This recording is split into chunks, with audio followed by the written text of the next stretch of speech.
రాజ్య సువార్త. రాజ్య సువార్త ప్రకృతిక అంటే క్రియేషన్. రాజ్య సువార్త ప్రకృతిక, ప్రజలక అంటే మనుషులక. ఇది ఈరోజు మన పాఠం. రాజ్య సువార్త ప్రకృతిక, ప్రజలక. దేవుని పిల్లలారా జాగ్రత్తగా రాసుకోనండి, బైబిల్ దగ్గర పెట్టుకోనండి. చదువుకున్న పిల్లలు రాయటానికి దేవుడు అవకాశం ఇచ్చిన ప్రతి ఒక్కరు కూడా చక్కగా నోట్ చేసుకోండి పిల్లలారా, దేవుని పిల్లలారా. మరి సిలబస్ లో ప్రవేశపెట్టిన ప్రతి పాఠం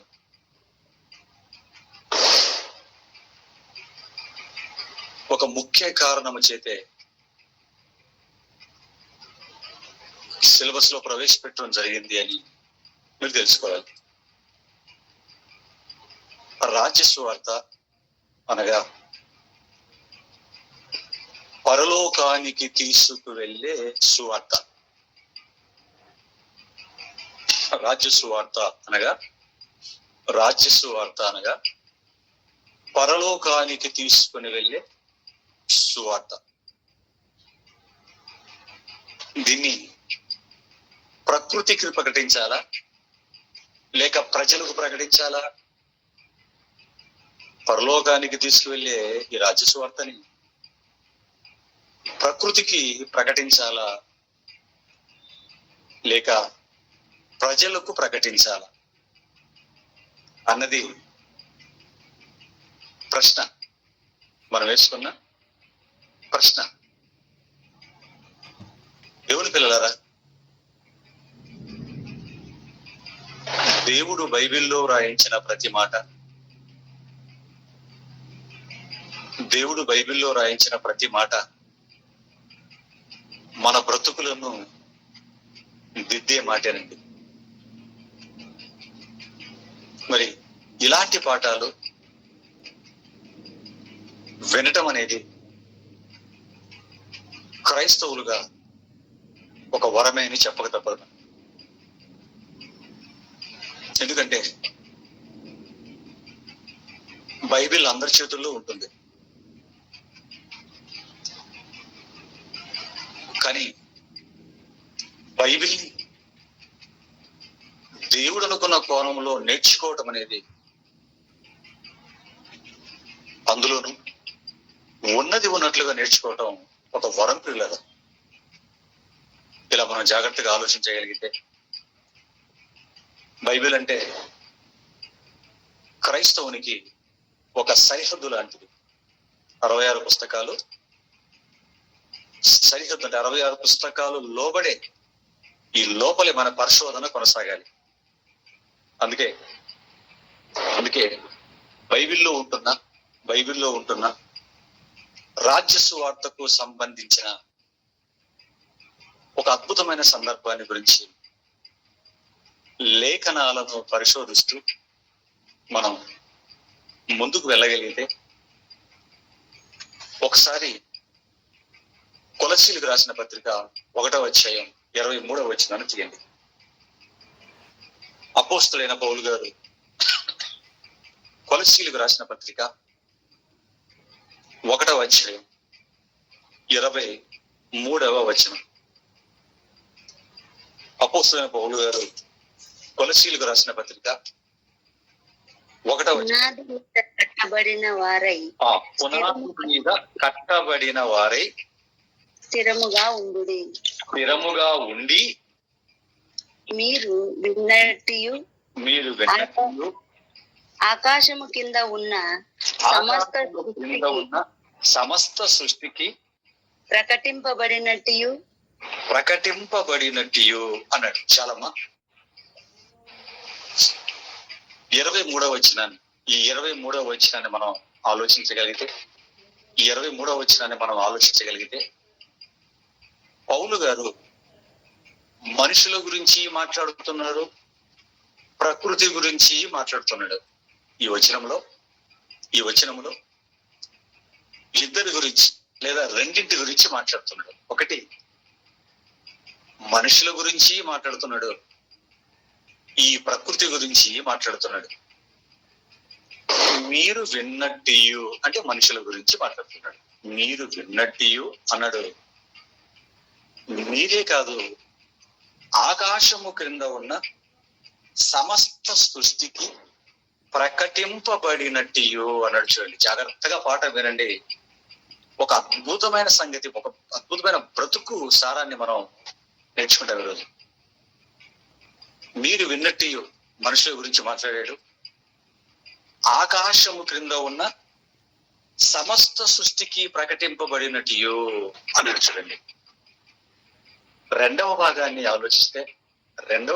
ఆలోచిస్తే ఆకాశము క్రింద ఉన్న సమస్త సృష్టికి ప్రకటింపబడినట్టు అన్నాడు. అంటే సృష్టికి కూడా సువార్త అవసరమా? సృష్టికి కూడా సువార్త అవసరమా?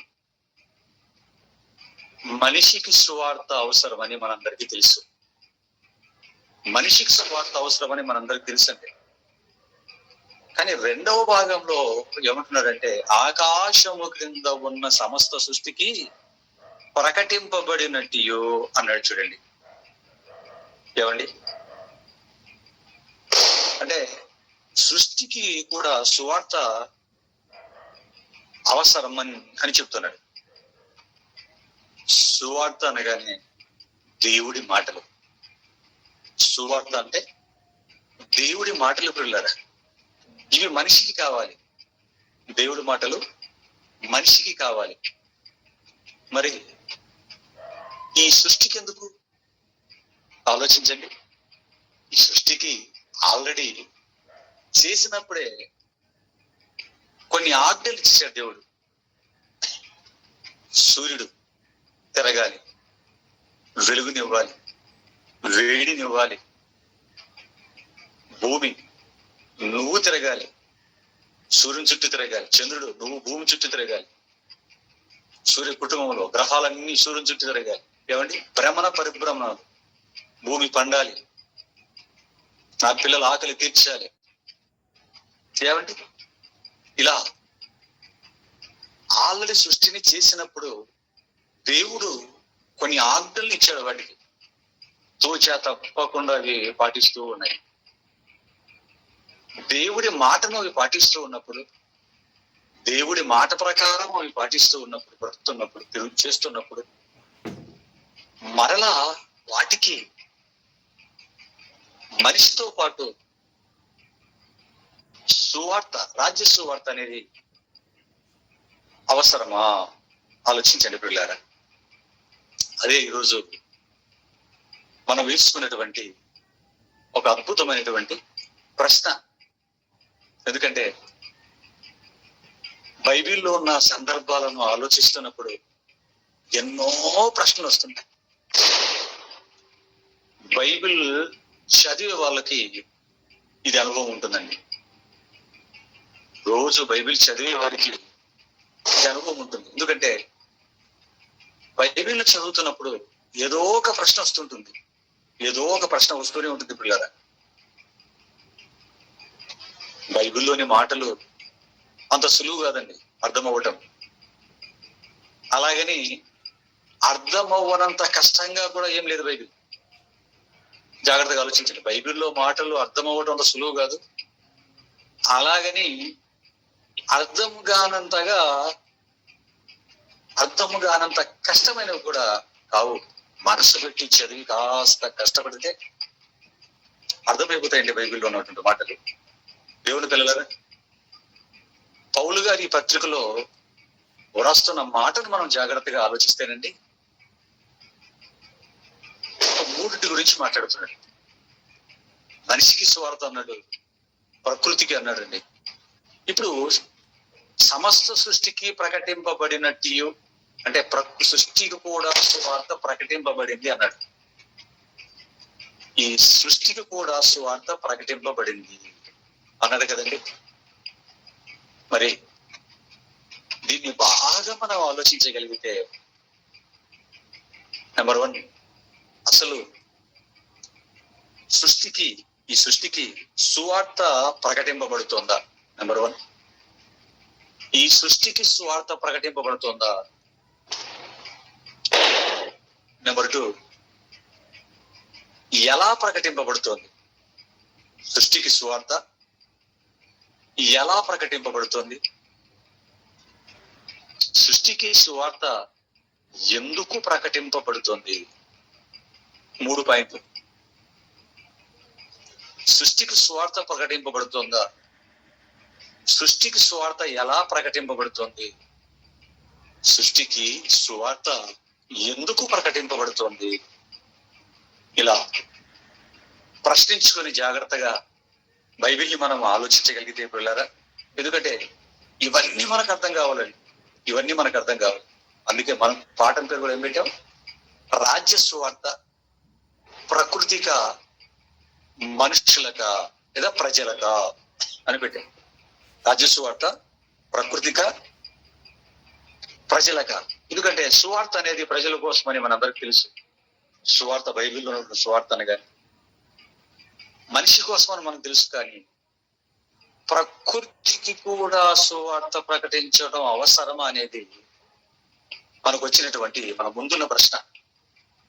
ఇది అలా మనసులో పెట్టుకుని పిల్లరా, ఆది కాండానికి వెళ్ళి ఒకసారి ఆది కాండంలో దేవుడు ఈ సృష్టిని చేసినటువంటి విధానం గురించి మనం జాగ్రత్తగా చూసినట్లయితే, ఈ సృష్టిని చేసినప్పుడు ఏమండి ఎలా చేశాడు అని జాగ్రత్తగా కొన్ని మాటలు మనం ఆలోచించగలిగితే, ఒకసారి ఆది కాండం 1వ అధ్యాయం 6-7 వచనాలను చూడండి పిల్లలు. ఆది కాండం 1వ అధ్యాయం 6-7 వచనాలని.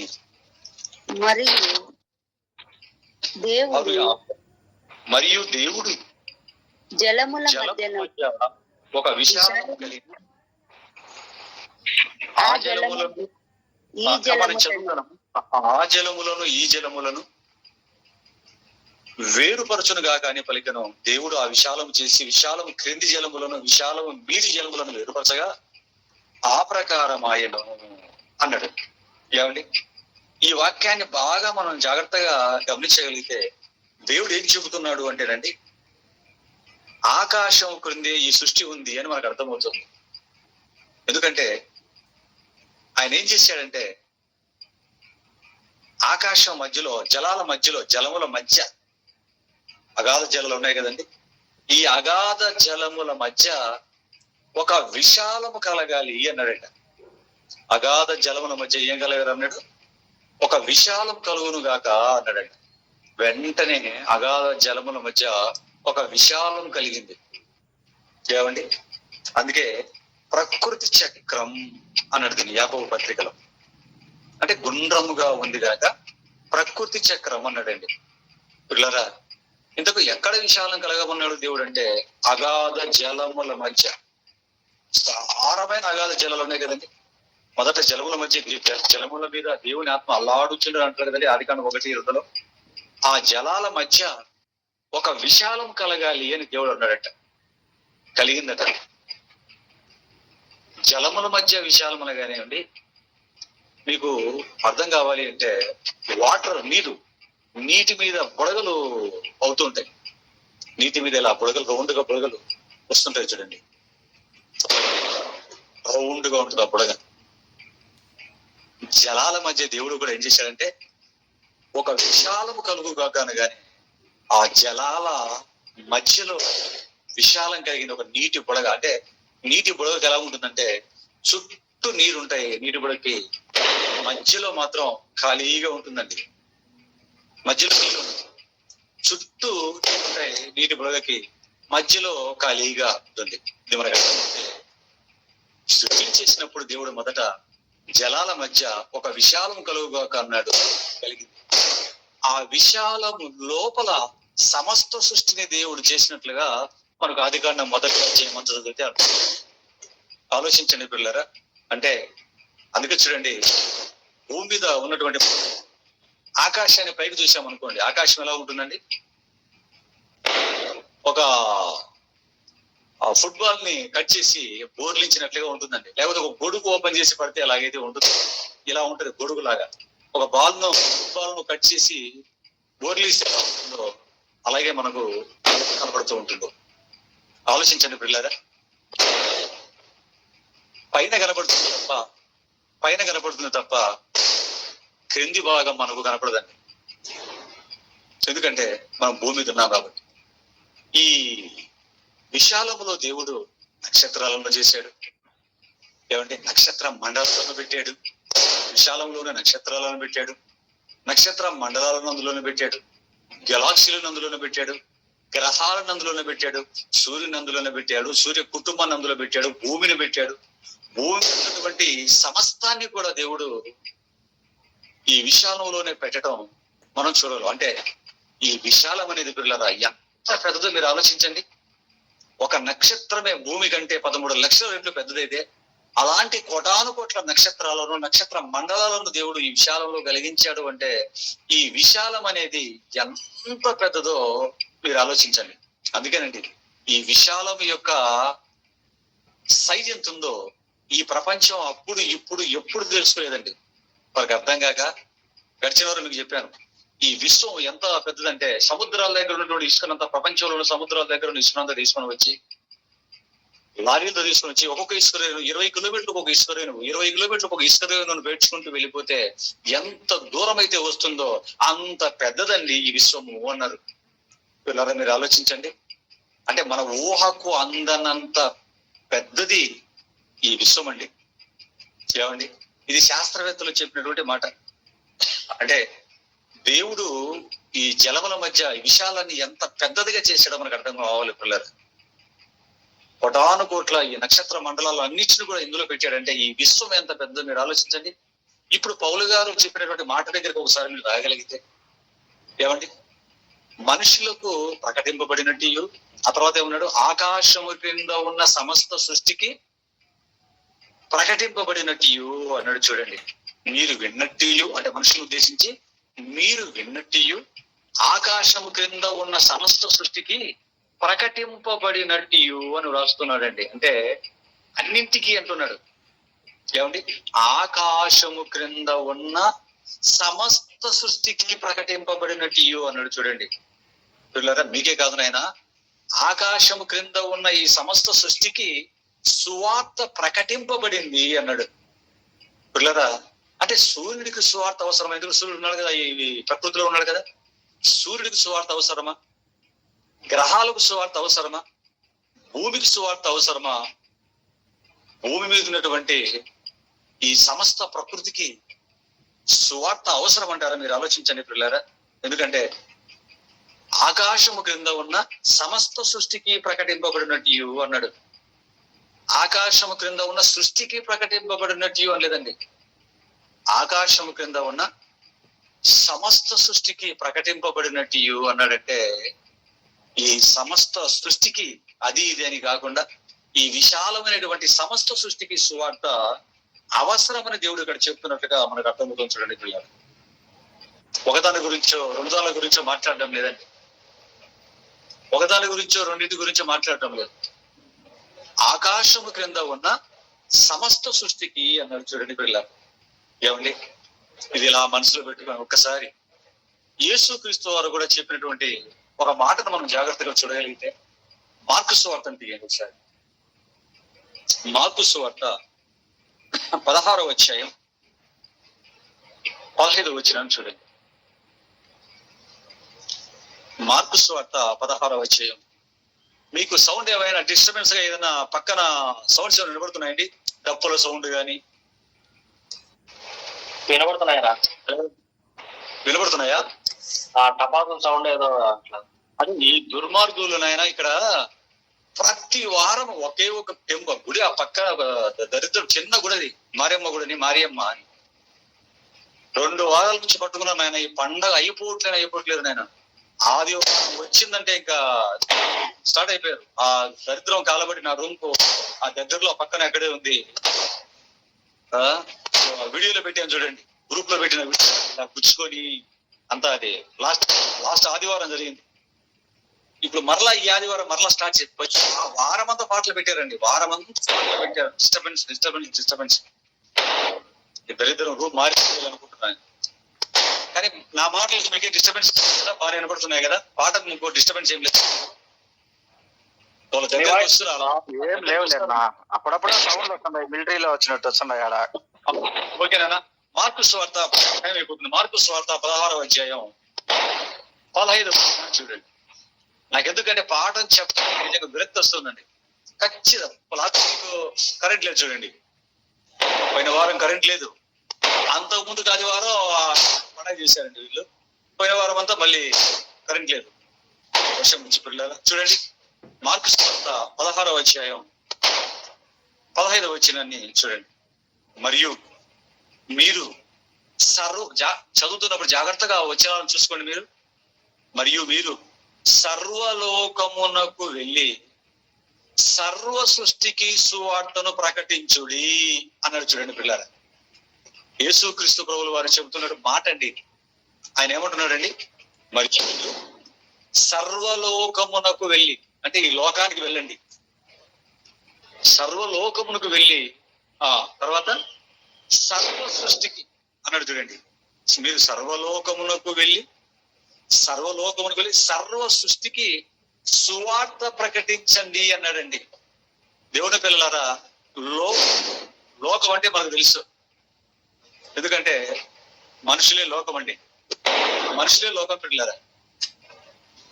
ఎందుకంటే దేశం అంటే మట్టి కాదు, అంటే మనుషులు అని మన తెలుగులో కూడా ఒక మాట చెప్తున్నారు కదా. లోకం అంటే ఈ కొండలు, గుట్టలు, చెట్లు, గుట్టలు ఇవి కాదండి. లోకం అంటే మనమేనండి. ఇంకా ముఖ్యంగా ఇంకా బాగా చెప్పాలి, దేవుడి లోకం ఎవరంటే మనమే. దేవుడి లోకం ఎవరు? ఆయన ఎవరి మీద మనసు పెట్టుకున్నాడు? దేవుడు మనసంతా ఎవరున్నారు అని మనం జాగ్రత్తగా మనమేనండి. మనం తప్ప ఆయన మనసులో వేరే చోట్లేదండి. ఈరోజు మదర్స్ డే అని చెప్పి ఈ ప్రపంచం అంతా కూడా అండి మదర్స్ డే అని చెప్పి ఒక సెలబ్రేషన్ చేసుకుంటాం. పిల్లరా, మీరు ఆలోచించండి. మదర్స్ డే అని చెప్పి చాలా గొప్పగా అండి, ఒక్కొక్కరు పాటలు కానివ్వండి, మాటలు కానివ్వండి, సెలబ్రేషన్. తల్లిని ఎంత పైకి ఎత్తుతున్నారంటే అంత పైకి ఎత్తారు. దేవుడి పిల్లరా, కానీ పిల్లరా, తల్లి గురించి ఆలోచిస్తే తల్లికి కేవలం బిడ్డ ప్రేమ మాత్రమే ఉంటుందా? ఇంకే ప్రేమలు ఉండవా? బిడ్డ మీద మాత్రమే ప్రేమ ఉంటుందా తల్లికి? భర్తకు ప్రేమ పంచుతుంది. బిడ్డ కంటే ముందు భర్తను తన మనసంతా భర్తను వేసుకుని బతుకుతుంది. ఏమండి, భర్త ప్రేమ ఉంటుంది, వాళ్ళ అమ్మకి ఇస్తుంది, నాన్నకి ఇస్తుంది, పంచుతుంది ప్రేమ. భర్తకు పంచుతుంది ప్రేమ, అన్నదమ్ములకు, అక్క చెల్లెలకు, ఇలా ఇంతమందికి ప్రేమను పంచుతుందండి. ఒక సెకండ్ అండి, ఎక్కువ అయింది సౌండ్.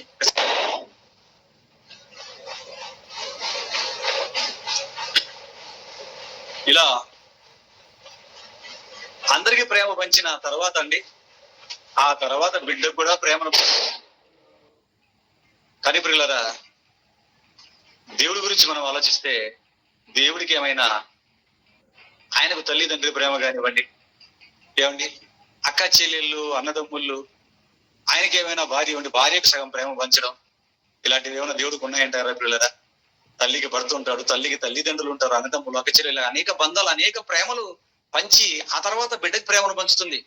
కానీ దేవుడి గురించి మనం ఆలోచిస్తే పిల్లరా, దేవుడికి ఆయన తండ్రి, మనం పిల్లలం. ఆయన తండ్రి, మనం పిల్లలం. ఈ బంధము తప్ప ఏదైనా వేరే బంధం ఏదైనా ఉందంటారా? మీరు ఆలోచించండి పిల్లరా. అంటే ఆయన ప్రేమ అంతా పంచేది ఎవరికి అంటే పిల్లలకు మాత్రమేనండి. ఏమండి, అన్నింటికీ డేలు పెట్టారు కానీ ఏమండి, ఎక్కడికైనా గాడ్స్ డే అని చెప్పి దేవుడికి ఒక రోజు పెట్టిన సందర్భాలు ఏమైనా ఉన్నాయి పిల్లరా? మీరు ఆలోచించండి. ఆలోచించిన దేవుని పిల్లరా. అందుకేనండి, మీరు సర్వలోకమునకు వెళ్ళి, లోకం అనగానే మనమేనండి, ఎందుకంటే మనమే లోకం అంటే మనమే, దేవుడి లోకం మనమేనండి. వెళ్ళి ప్రజలందరికీ స్వార్థ ప్రకటించమంటున్నాడు ఆయన కూడా. పౌలు గారు ఏ మాట అయితే రాశారు, యేసు క్రీస్తు వారు కూడా అంతకు మునిపే ఎవరు చెప్తున్నాడంటే, నాయన సర్వలోకానికి మీరు వెళ్ళండి, వారికి స్వార్థ ప్రకటించండి, మనుషులకు స్వార్థ ప్రకటించండి. ఆ తర్వాత నేను రెండవ అక్కడ వచ్చేస్తాను అన్నాడు. మీరు మనుషులకు మాత్రమే కాదు, లోకానికి మాత్రమే కాదు నాయన అని. ఆ తర్వాత ఏమన్నాడు? సర్వ సృష్టికి మీరు సువార్త ప్రకటించండి అన్నాడు. చూడండి, సర్వ సృష్టికి వాక్యాన్ని ప్రకటించండి అన్నాడు. దేవుని పిల్లరా, ఇక్కడ యేసు క్రీస్తు వారు కూడా నండి సర్వ సృష్టికి సువార్త ప్రకటించండి అన్నాడు. చూడండి, మనిషికి మాత్రమే ప్రకటించండి అని చెప్పడం లేదండి. మనిషికి మాత్రమే ప్రకటించమంటే మనుషులు ఎక్కడ ఉన్నారండి? 3 వంతులు నీరు, 1 వంతులు భూమి ఉంది. ఆ భూమి మీద అంతా లేరండి. అక్కడక్కడ జనాలు దేశాలుగా ఉన్నారు. వారికి ప్రకటించేసే పని అయిపోయేది. కానీ ప్రియులారా, యేసుక్రీస్తు ప్రభువు వారు మనుషులకు మాత్రమే, లోకానికి మాత్రమే మీరు స్వార్థ ప్రకటించండి నేను అని చెప్పలేదండి. ఒకటి లోకానికి ప్రకటించమన్నాడు, ఆ తర్వాత సర్వ సృష్టికి అన్నాడు. చూడండి పిల్లలు, ఏమండి ఇలా ఈ దేవుళ్ళు చెప్పినటువంటి బైబిల్లో ఉన్నటువంటి మాటలు మనం ఆలోచిస్తున్నప్పుడు పిల్లరా, నిజంగా సృష్టికి స్వార్థ ప్రకటించమని చెప్పడం నిజంగా ఆశ్చర్యాన్ని కలిగిస్తుంది కదండి. అసలు మనిషికి ప్రకటించమన్నారంటే అర్థం ఉంది, కానీ సృష్టికి ఎందుకు స్వార్థ ప్రకటించమంటున్నాడు? పౌలు గారు రాసిన మాటను, పరిశీలకు పౌలు గారు రాసినటువంటి మాటను, పరిశుద్ధాత్మ ప్రేరణతో రాసిన మాటను మనం ఆలోచిస్తే, మీరు విన్నట్టు ఆకాశం క్రింద ఉన్న సమస్త సృష్టికి ప్రకటింపబడినట్టు అన్నాడు. అంటే యేసుక్రీస్తు ఏదైతే చేయమన్నాడో అది మేము చేసామని ఆయన బల్లగుద్ది చెప్తున్నాడు. చూడండి, ఆయన మీరు లోకానికి, సర్వలోకానికి వెళ్ళండి, వారికి చెప్పండి, సర్వ సృష్టికి చెప్పని అన్నాడు. పౌలు గారు కూడా ఏమంటున్నాడు? మీరు విన్నట్టు ఆకాశం క్రింద ఉన్న సమస్త సృష్టికి ప్రకటింపబడినట్టు అంటున్నాడు. ప్రకటింపబడింది అంటున్నాడు. ప్రకటింపబడినట్టు అంటే ఏ టెన్స్? Past tense. అంటే చెప్పబడింది, ప్రకటింపబడింది అని అర్థం. దేవుని పిల్లలంటే ప్రకృతికి వినే గుణం ఉందా? అది కూడా కావాలి కదా మనకు. ఎందుకంటే దానికి వినే గుణం లేనప్పుడు, దానికి వినే శక్తి లేకపోతే, వినే గుణం ప్రకృతి లేకపోతే ఎంత ప్రకటిస్తే ఎలా ఉంది చెప్పండి? వినే గుణం లేకపోతే దేవుడు ఎందుకు ప్రకటించమంటాడు చెప్పండి? ప్రకృతికి, ఈ సర్వ సృష్టికి వినే గుణం ఉందా అని మనం ఆలోచిస్తే పిల్లల, వినే శక్తి, వినే గుణం ఈ ప్రకృతికి ఉందండి. ఈ లక్షణం ఈ ప్రకృతికి ఉంది. ఎందుకంటే ఈ ప్రపంచంలో ఉన్నటువంటి గొప్ప గొప్ప శాస్త్రవేత్తలంతా దేని మీద పరిశోధన చేశారయ్య అంటే ప్రకృతి మీదే పరిశోధన చేశారు. జాక్విన్ బెన్ వెనస్టీ అని ఒక ఉన్నాడండి.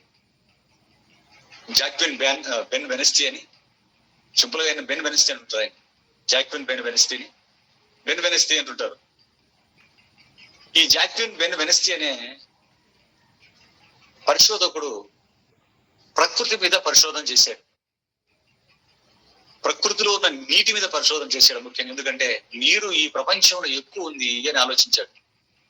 పైన కనబడుతున్నది నీరే, భూమి మీద 3 వంతులు ఉన్నది నీరే, భూమి లోపలికి వెళ్ళిన భూమి మీద ఉన్న దానికంటే ఎన్నో రెట్లు నీళ్ళు ఎక్కువ ఉన్నాయి అని ఆలోచించి నీటి మీద పరిశోధన చేసి విస్తారమైన పరిశోధనలు సంవత్సరాలు తీసి ఒక మాట చెప్పాడండి.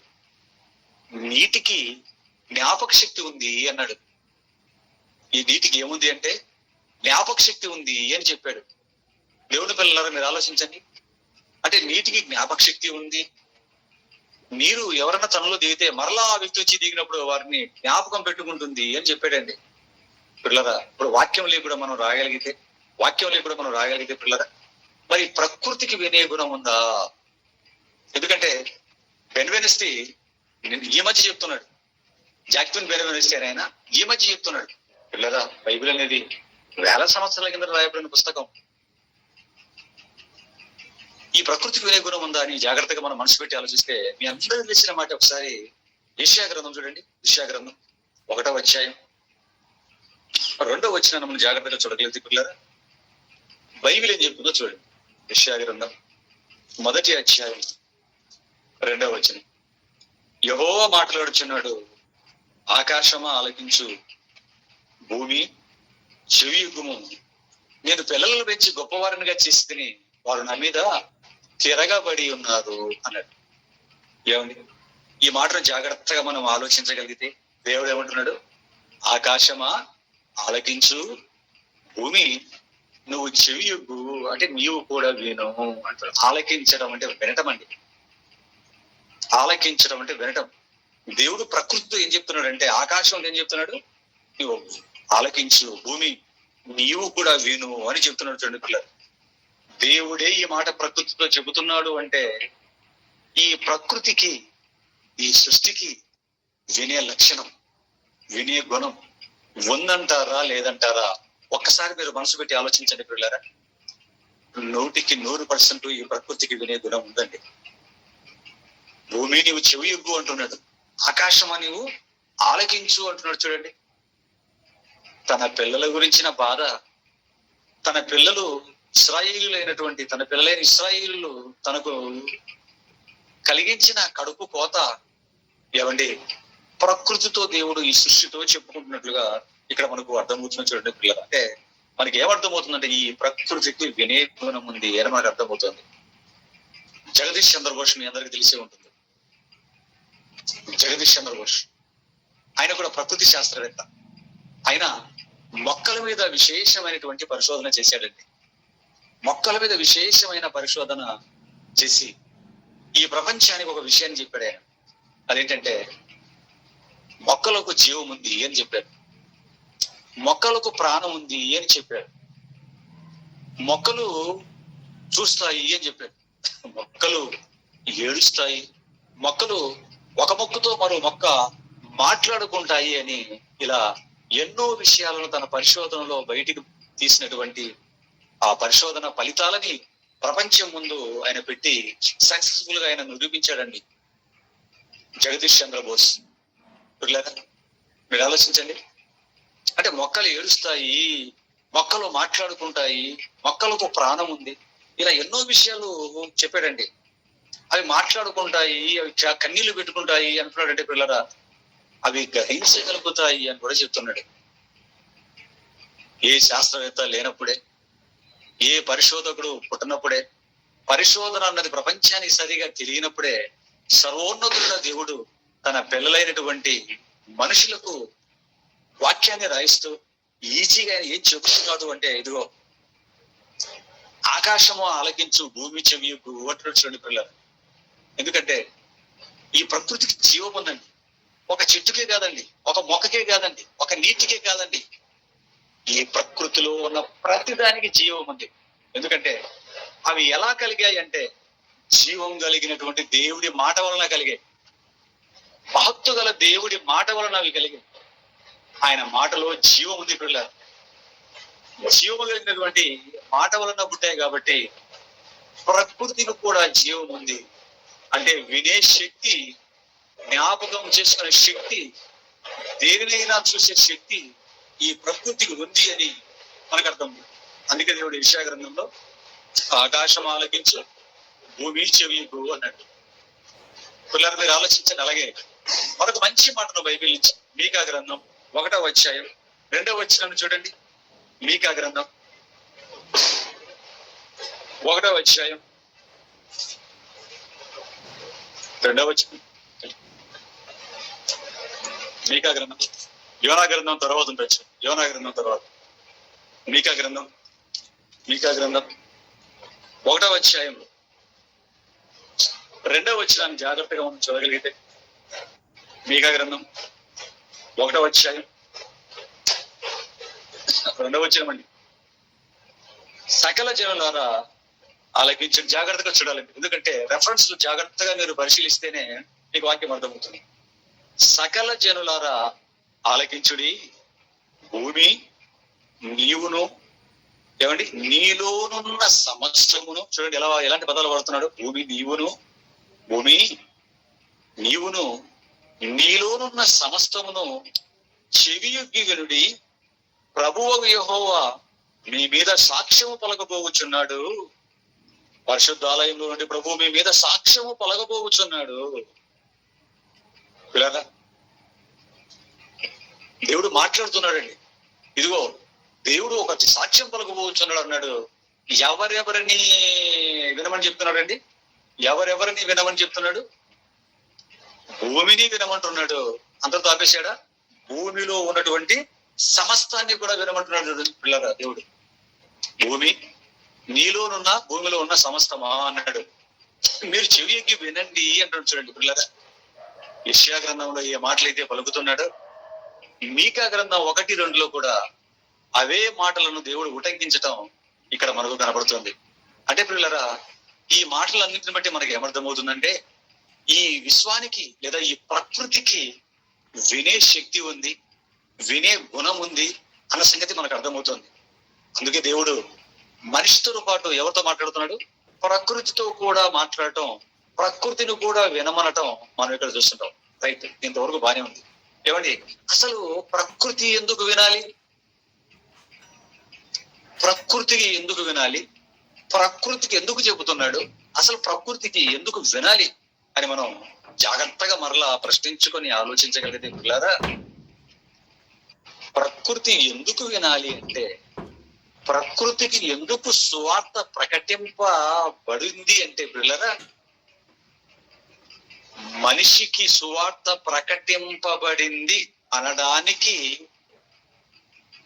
సాక్ష్యం ఉండాలి కనుక.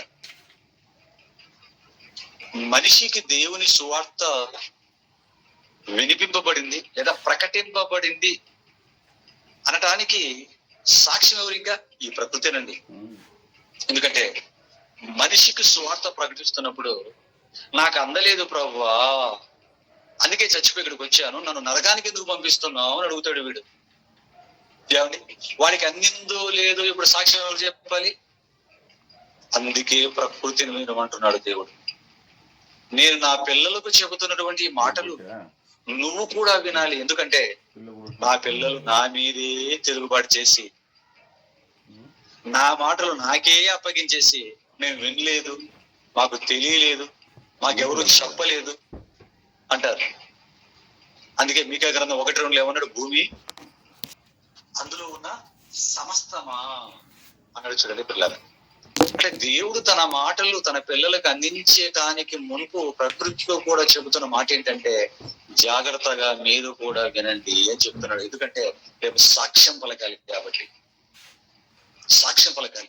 మనం కూడా అప్పుడప్పుడు ఏదైనా ముఖ్యమైన పనులు, ఇంపార్టెంట్ పనులు ఉన్నాయనుకోండి, విలువైన పనులు ఉన్నాయనుకోండి, అప్పుడు ఏం చేస్తుంటాం? ఎవరికైనా ఒక 10 లక్షల రూపాయలు డబ్బు ఇవ్వాలి, లేకపోతే ఏదైనా ఒక విలువైన వస్తువు మనకి అప్పగిస్తున్నాం అనుకోండి, ఏమండి, అప్పుడు ఏం చేస్తాం? అప్పుడు ఏం చేస్తాం? కనీసం 2 తీసుకొని వెళ్తాం. అందరి సమక్షంలో, ఇదిగోనండి ఈయనకి డబ్బు నేను ముట్ట చెప్తున్నానండి, లేకపోతే ఈ ఆశకి నాకు నేను ముట్ట చెప్తున్నానండి అని ఏమిటి సీక్రెట్ గా ఎవరు లేనప్పుడు ఇస్తామా? మందిని పెట్టుకొని ఇస్తామా పిల్లరా? మందిని పెట్టుకొని ఇస్తాం. అలాగే దేవుడు కూడా ఏం చేస్తున్నాడంటేనండి, దేవుడి మాటలు కూడా విలువైనవండి. దేవుడి మాటలు చాలా అన్నిటికంటే విలువైన. తన మాటలు తన పిల్లలకు, భక్తుల చేత ప్రకటింపజేస్తున్నప్పుడు, తన సేవకుల చేత, తన దాసుల చేత దేవుడు తన మాటలను సువార్తగా ప్రకటింప చేస్తున్నప్పుడు, ఈ మనుషులు వింటున్నప్పుడు విని లోపడకుండా ప్రకటించేస్తాడు. వీడు వింటాడు, పట్టించుకోడు, లోపడాడు, చచ్చిపోతాడు. ఆ తర్వాత మళ్ళీ ఏమంటాడు? ఎందుకురా నువ్వు నా మాటలు విని కూడా బ్రతకలేదంటే ఏమంటాడు? నాకు ఎవరు చెప్పలేదు అని వీడు రివర్స్ అయిపోతాడండి. నాకెవరు చెప్పలేదు అంటాడు. వేరే మనిషి అడిగామనుకోండి, ఏమంటే మనిషి దేవుడికి సపోర్ట్ చేస్తా, మనిషి మనిషికి సపోర్ట్ చేసుకుంటాడు. ఆలోచించండి పిల్లరా, మనుషులందరూ, ఎందుకంటే వీడు ఇలాంటి వాడే, వాడు అలాంటి వాడే కాబట్టి మనుషులందరూ మనుషులకు సపోర్ట్ చేస్తున్నారు తప్ప మనుషులు దేవునికి సపోర్ట్ చేయరు పిల్లరా. అవసరమైతే వారు చేస్తున్నటువంటి తప్పును ఒప్పుగా తిప్పే ప్రయత్నం చేసే స్వభావం మనుషులది. ఆలోచించండి, అవునో కాదు? ఆలోచించండి పిల్లరా. ఎందుకంటే ఒకనాడు దేవుడు ఒక పురుషుడికి ఒకే స్త్రీ భార్య అన్నాడు. పెళ్లికి మునుపు స్త్రీ పురుషులు ఇద్దరు కూడా పవిత్రంగా ఉండి, మ్యారేజ్ అయిన తర్వాత నిష్కలంకమైన పాన్పులకు మీరు ఏకమవ్వాలి నాయన అని చెప్పాడు బైబిల్ గ్రంథంలో. ప్రారంభం నుంచి చెప్పుకుంటూ వచ్చాడు. కానీ ప్రజల పరిస్థితి ఎలా ఉంది ఇప్పుడు? వెస్ట్రన్ కంట్రీస్ కి, మీరు అమెరికా, ఇంగ్లాండ్, ఆస్ట్రేలియా ఇలాంటి దేశాలకు వెళ్ళిపోయారు అనుకోండి, వెస్ట్రన్ కంట్రీస్కి వెళ్ళిపోయారు అనుకోండి, వివాహాన్ని పక్కన పెట్టారు. ఒక్కొక్కడు ఎన్నో భార్య, ఇక్కడ నాకు 14వ భార్య, 20వ భార్య, 30వ భార్య అని చెప్తున్నాడు. ఈయన నీకు ఎన్నో భర్త అంటే నాకు ఒక 20వ భార్య, 10వ భార్య, 10వ పడతా, 20వ పడతా, 40వ పడతా అని చెప్తున్నా ఒక ఆవిడే. ఇప్పుడు వాళ్ళ దగ్గరికి వెళ్ళిపోయి ఏమిటి, ఒక పురుషుడికి ఒకే భార్య, ఒక స్త్రీకి ఒకే భర్త అని ఈ మాట చెప్పామనుకోండి, అందరు అదే బాబుది, కోట్ల మంది అదే బాబుతులు ఉన్నప్పుడు ఇప్పుడు దీని మీద మనం పారామీటర్ గా పెట్టి మీరంతా వెళ్ళిపోతారు అన్నాం అనుకోండి, వాళ్ళు ఒప్పుకుంటారండి? అప్పుడు ఏమంటారు? ఎవరండి చెప్పాడు ఒక మనిషి ఒకే భర్త అని, ఒక భార్యకు ఒకే భర్త అని, ఒక స్త్రీకి ఒకే భర్త ఉండాలని? ఒక మగవాడికి ఒకే స్త్రీతోనే కాపురం చేయాలని ఎవరండి చెప్పారు? ఎలాగండి ఉంటారు? ఎవరి వల్ల అవుతుంది ఇది? ఈడి వల్ల అయిందా, ఈడి వల్ల అయిందా, ఆవిడ వల్ల అయిందా, ఈవిడ వల్ల అయిందా, ఈ దేశం వల్ల అయిందా, ఆ దేశం వల్ల అయిందా, ఈ దేశం వల్ల అయిందా, ఈ జనం వల్ల అయిందా, ఆ జనం వల్ల మొత్తం అంతా అదే బాబుతు.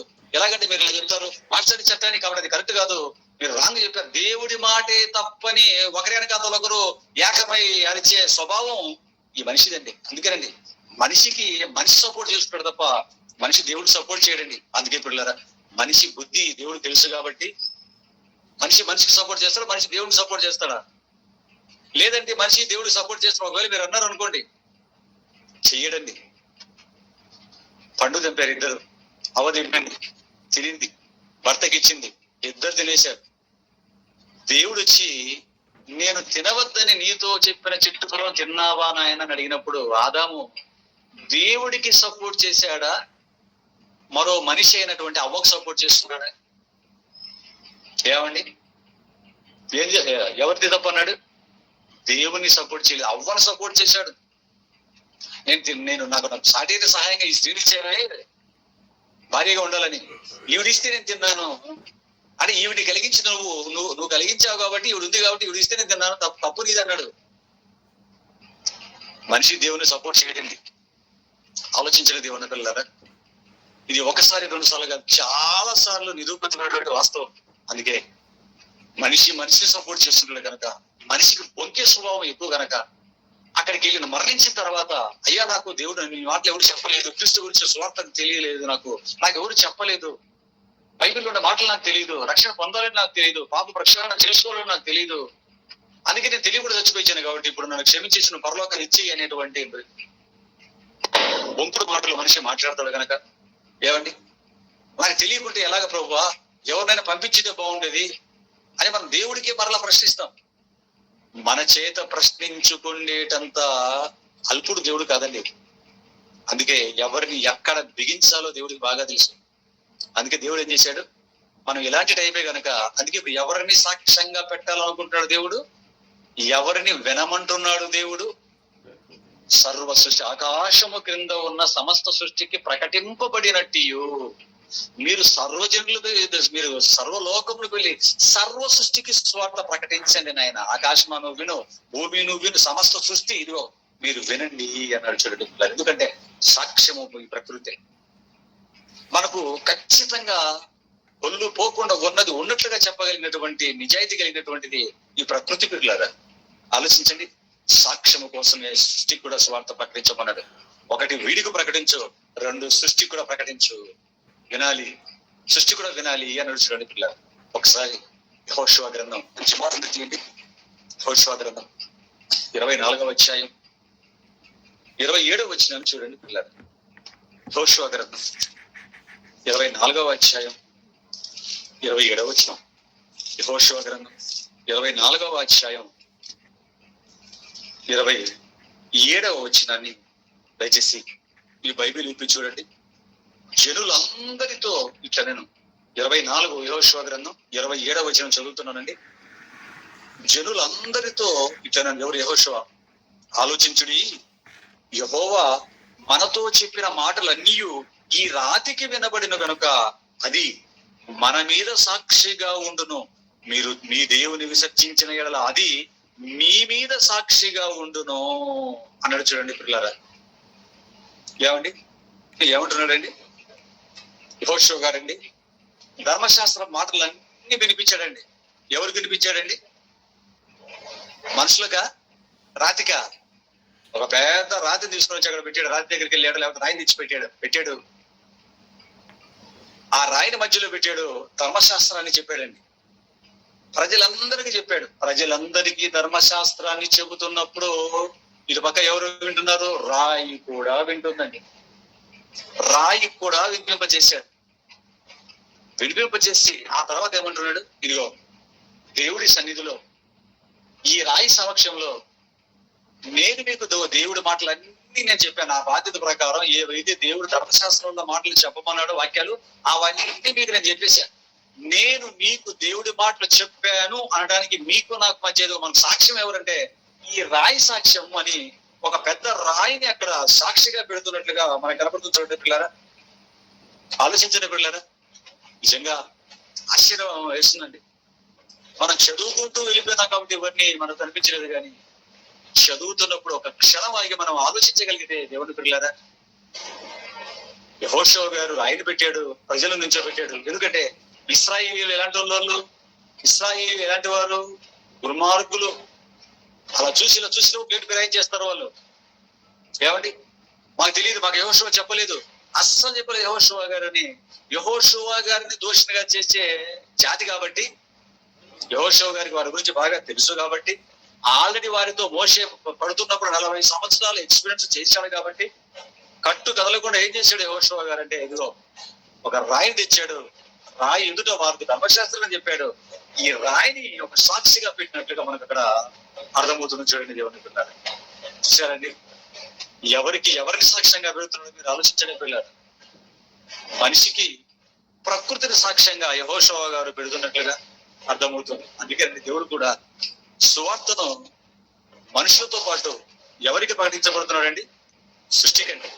సృష్టి అనగానే పిల్లరా, ఈ సృష్టి అనగానే ఎక్కడో ఉందండి, నక్షత్రాలు ఎక్కడో ఉన్నాయి, గ్రహాలు ఎక్కడో ఉన్నాయి, ఈ సూర్యుడు ఎక్కడో ఉన్నాడు, చంద్రుడు ఎక్కడో ఉన్నాడండి, నక్షత్ర మండలాలు ఎక్కడెక్కడ ఉన్నాయండి. అంత దూరంలో ఉండే ఇక్కడ చెప్పే మాటలు ఎలా వింటాయండి, ఎలా తెలుస్తాయని ఒకవేళ మీరు అనుకుంటారు పిల్లరా. ఏమండి, ఈ మాటలు మనం వింటున్నామంటే మీ ముందు ఏ ఫోన్ అయితే పెట్టుకుని మీరు వింటున్నారో ఆ ఫోన్ ఎవరు? ఏ గదిలో అయితే కూర్చొని మీరు వింటున్నారో మీ ఇళ్లలో, మీరు ఆ ఇల్లు, ఆ గది ఎవరు? అది సృష్టి. ఫోన్ సృష్టి. మీరు కూర్చున్న కుర్చీలు, కూర్చున్న మంచాలు, కింద ఉన్న నేల, మనం వింటున్నటువంటి గోడలు, పైన స్లాబు, మనం వేస్తున్న ఈ ఫ్యాను, ఏమండి, ఇవన్నీ ఏంటంటారు? ఇవన్నీ సృష్టి పిల్లారా, ఇవన్నీ సృష్టి. సృష్టి అనగానే మీరు ఎక్కడో నక్షత్రాలు, నక్షత్ర మండలాలు, సూర్యుడు, చంద్రుడు ఇటు వెళ్ళిపోకండి, అది సృష్టి. అంతకంటే ముందు మనం ఉన్నటువంటి మనం వేసుకున్న సట్టు కూడా ఏంటిది? ఇది సృష్టి. మనం వేసుకున్న సట్టు సృష్టి, మనం వేసుకున్న బట్టలు సృష్టి పిల్లలు. మీరు ఆలోచించండి, మన చుట్టూ అవన్నీ కూడా సృష్టిలో భాగాలే పిల్లలు. అవన్నీ కూడా వింటున్నాయని సంగతి మర్చిపోకండి. ఒకసారి మత్తయి సువార్త 10వ అధ్యాయం 14వ వచనంలో కూడా ఏమైంది అక్కడ? మత్తయి సువార్త 10వ అధ్యాయం 14వ వచనం. మత్తయి సువార్త 10వ అధ్యాయం 14వ వచనాన్ని కూడా మనం జాగ్రత్తగా చూడగలిగితే పిల్లలు,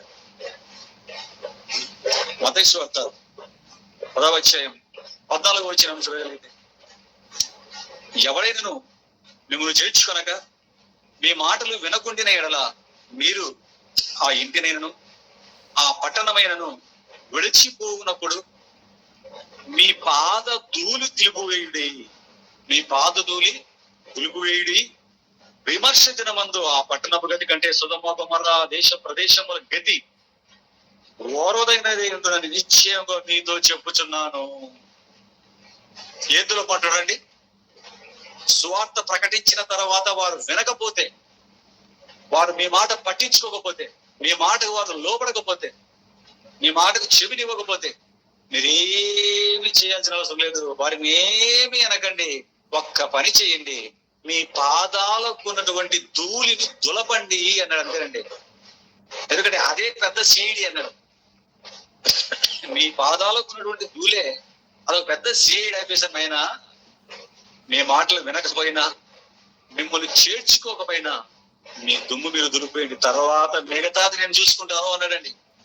ఎందుకంటే ఆ ధూళే తర్వాత సాక్ష్యం చెబుతుంది. ఏంటి ధూళి సాక్ష్యం చెబుతుందా? ఆలోచించండి పిల్లలు.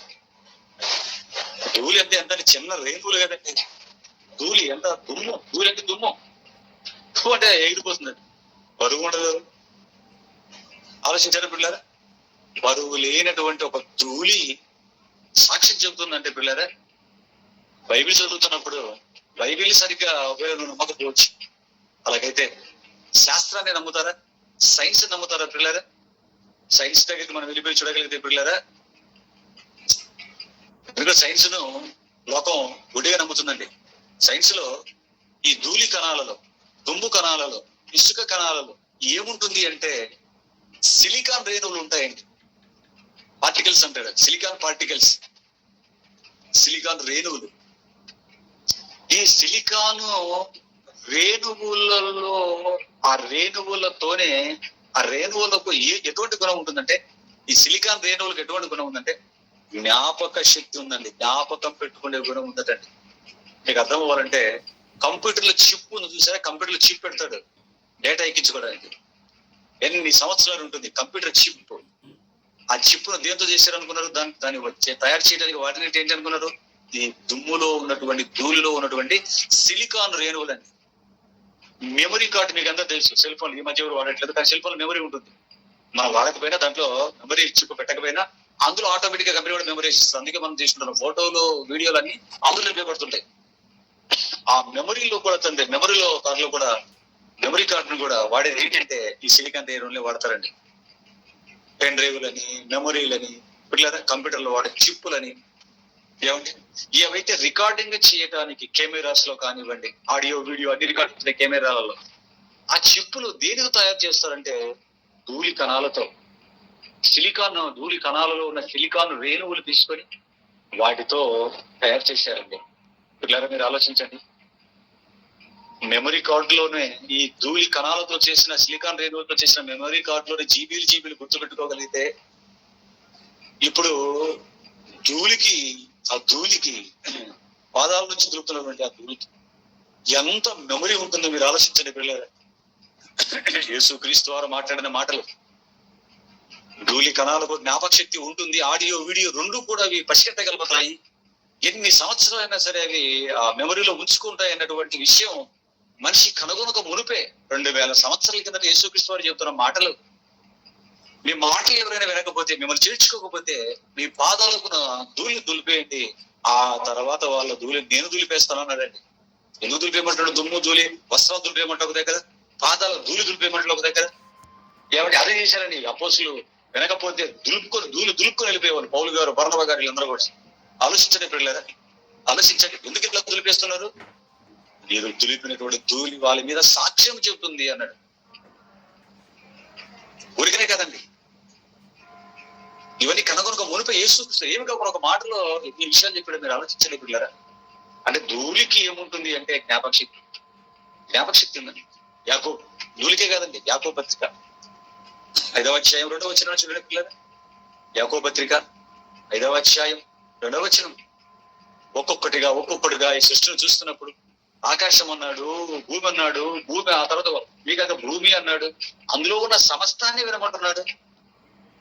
యెహోషువ గారు రాయిని సాక్ష్యానికి పెట్టినట్టుగా మనం చూస్తున్నాం. ఇక్కడ వచ్చేసరికి ధూళిని దులుపుకున్నట్టుగా చూస్తున్నాం. ఇంకా మనం ముందుకు వెళ్ళగలిగితే యాకోబు పత్రిక 5:2 ఏమన్నాడు చూడండి. యాకోబు పత్రిక 5వ అధ్యాయం 2వ వచనం. యాకోబు 5:2. మీ ధనము చెడిపోయెను, మీ వస్త్రములు చెమ్మటలు కొట్టిన వాయను, మీ బంగారమును మీ వెండియు తుప్పు పట్టినవి, వాటి తుప్పు చూడండి, వాటి తుప్పు మీ మీద సాక్ష్యముగా ఉండి అగ్ని వల్లే మీ శరీరములను చినివేయును, అంత్య దినముల యందు ధనము కూర్చుకుంటుంది. ధనవంతులకు చెప్తున్న మాటలేదు. ధనవంతులు కావాలి అనుకుంటున్న వారితో చెప్తున్నటువంటి మాటలండి. ఏం చెప్తున్నాడండి? ఏది సాక్ష్యం చెప్తున్నాడండి? మీ బంగారం, 3వ వచనం, మీ బంగారమును మీ వెండియు తుప్పు పట్టినవి, వాటి తుప్పు మీ మీద సాక్ష్యముగా ఉండి అగ్ని వలె మీ శరీరములను తినివేయును అన్నాడు. చూడండి, ఇక్కడికి రాగానే మరలా ఏమన్నాడు? వెండికి బంగారుకు వాటికి పట్టిన తుప్పు ఏం చెప్తున్నట్టండి? దీని మీద సాక్ష్యం చెప్తున్నట్టండి.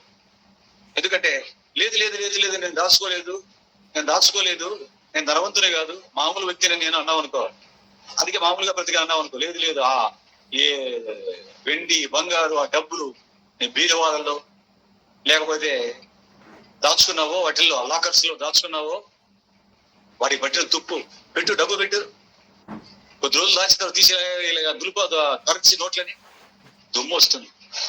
వెండి బంగారులు పెట్టు, ఆ తర్వాత ఊపు, దుమ్ము వస్తుంది. దానికి పట్టిన తుప్పు కూడా ధూళే కాదు, తుప్పు కూడా ఏం చెప్తున్నట? సాక్ష్యం చెప్తున్నట. ఎందుకంటే వేరే వాటిలో తుప్పు కాదు కదా, మన ఇంట్లో తుప్పే.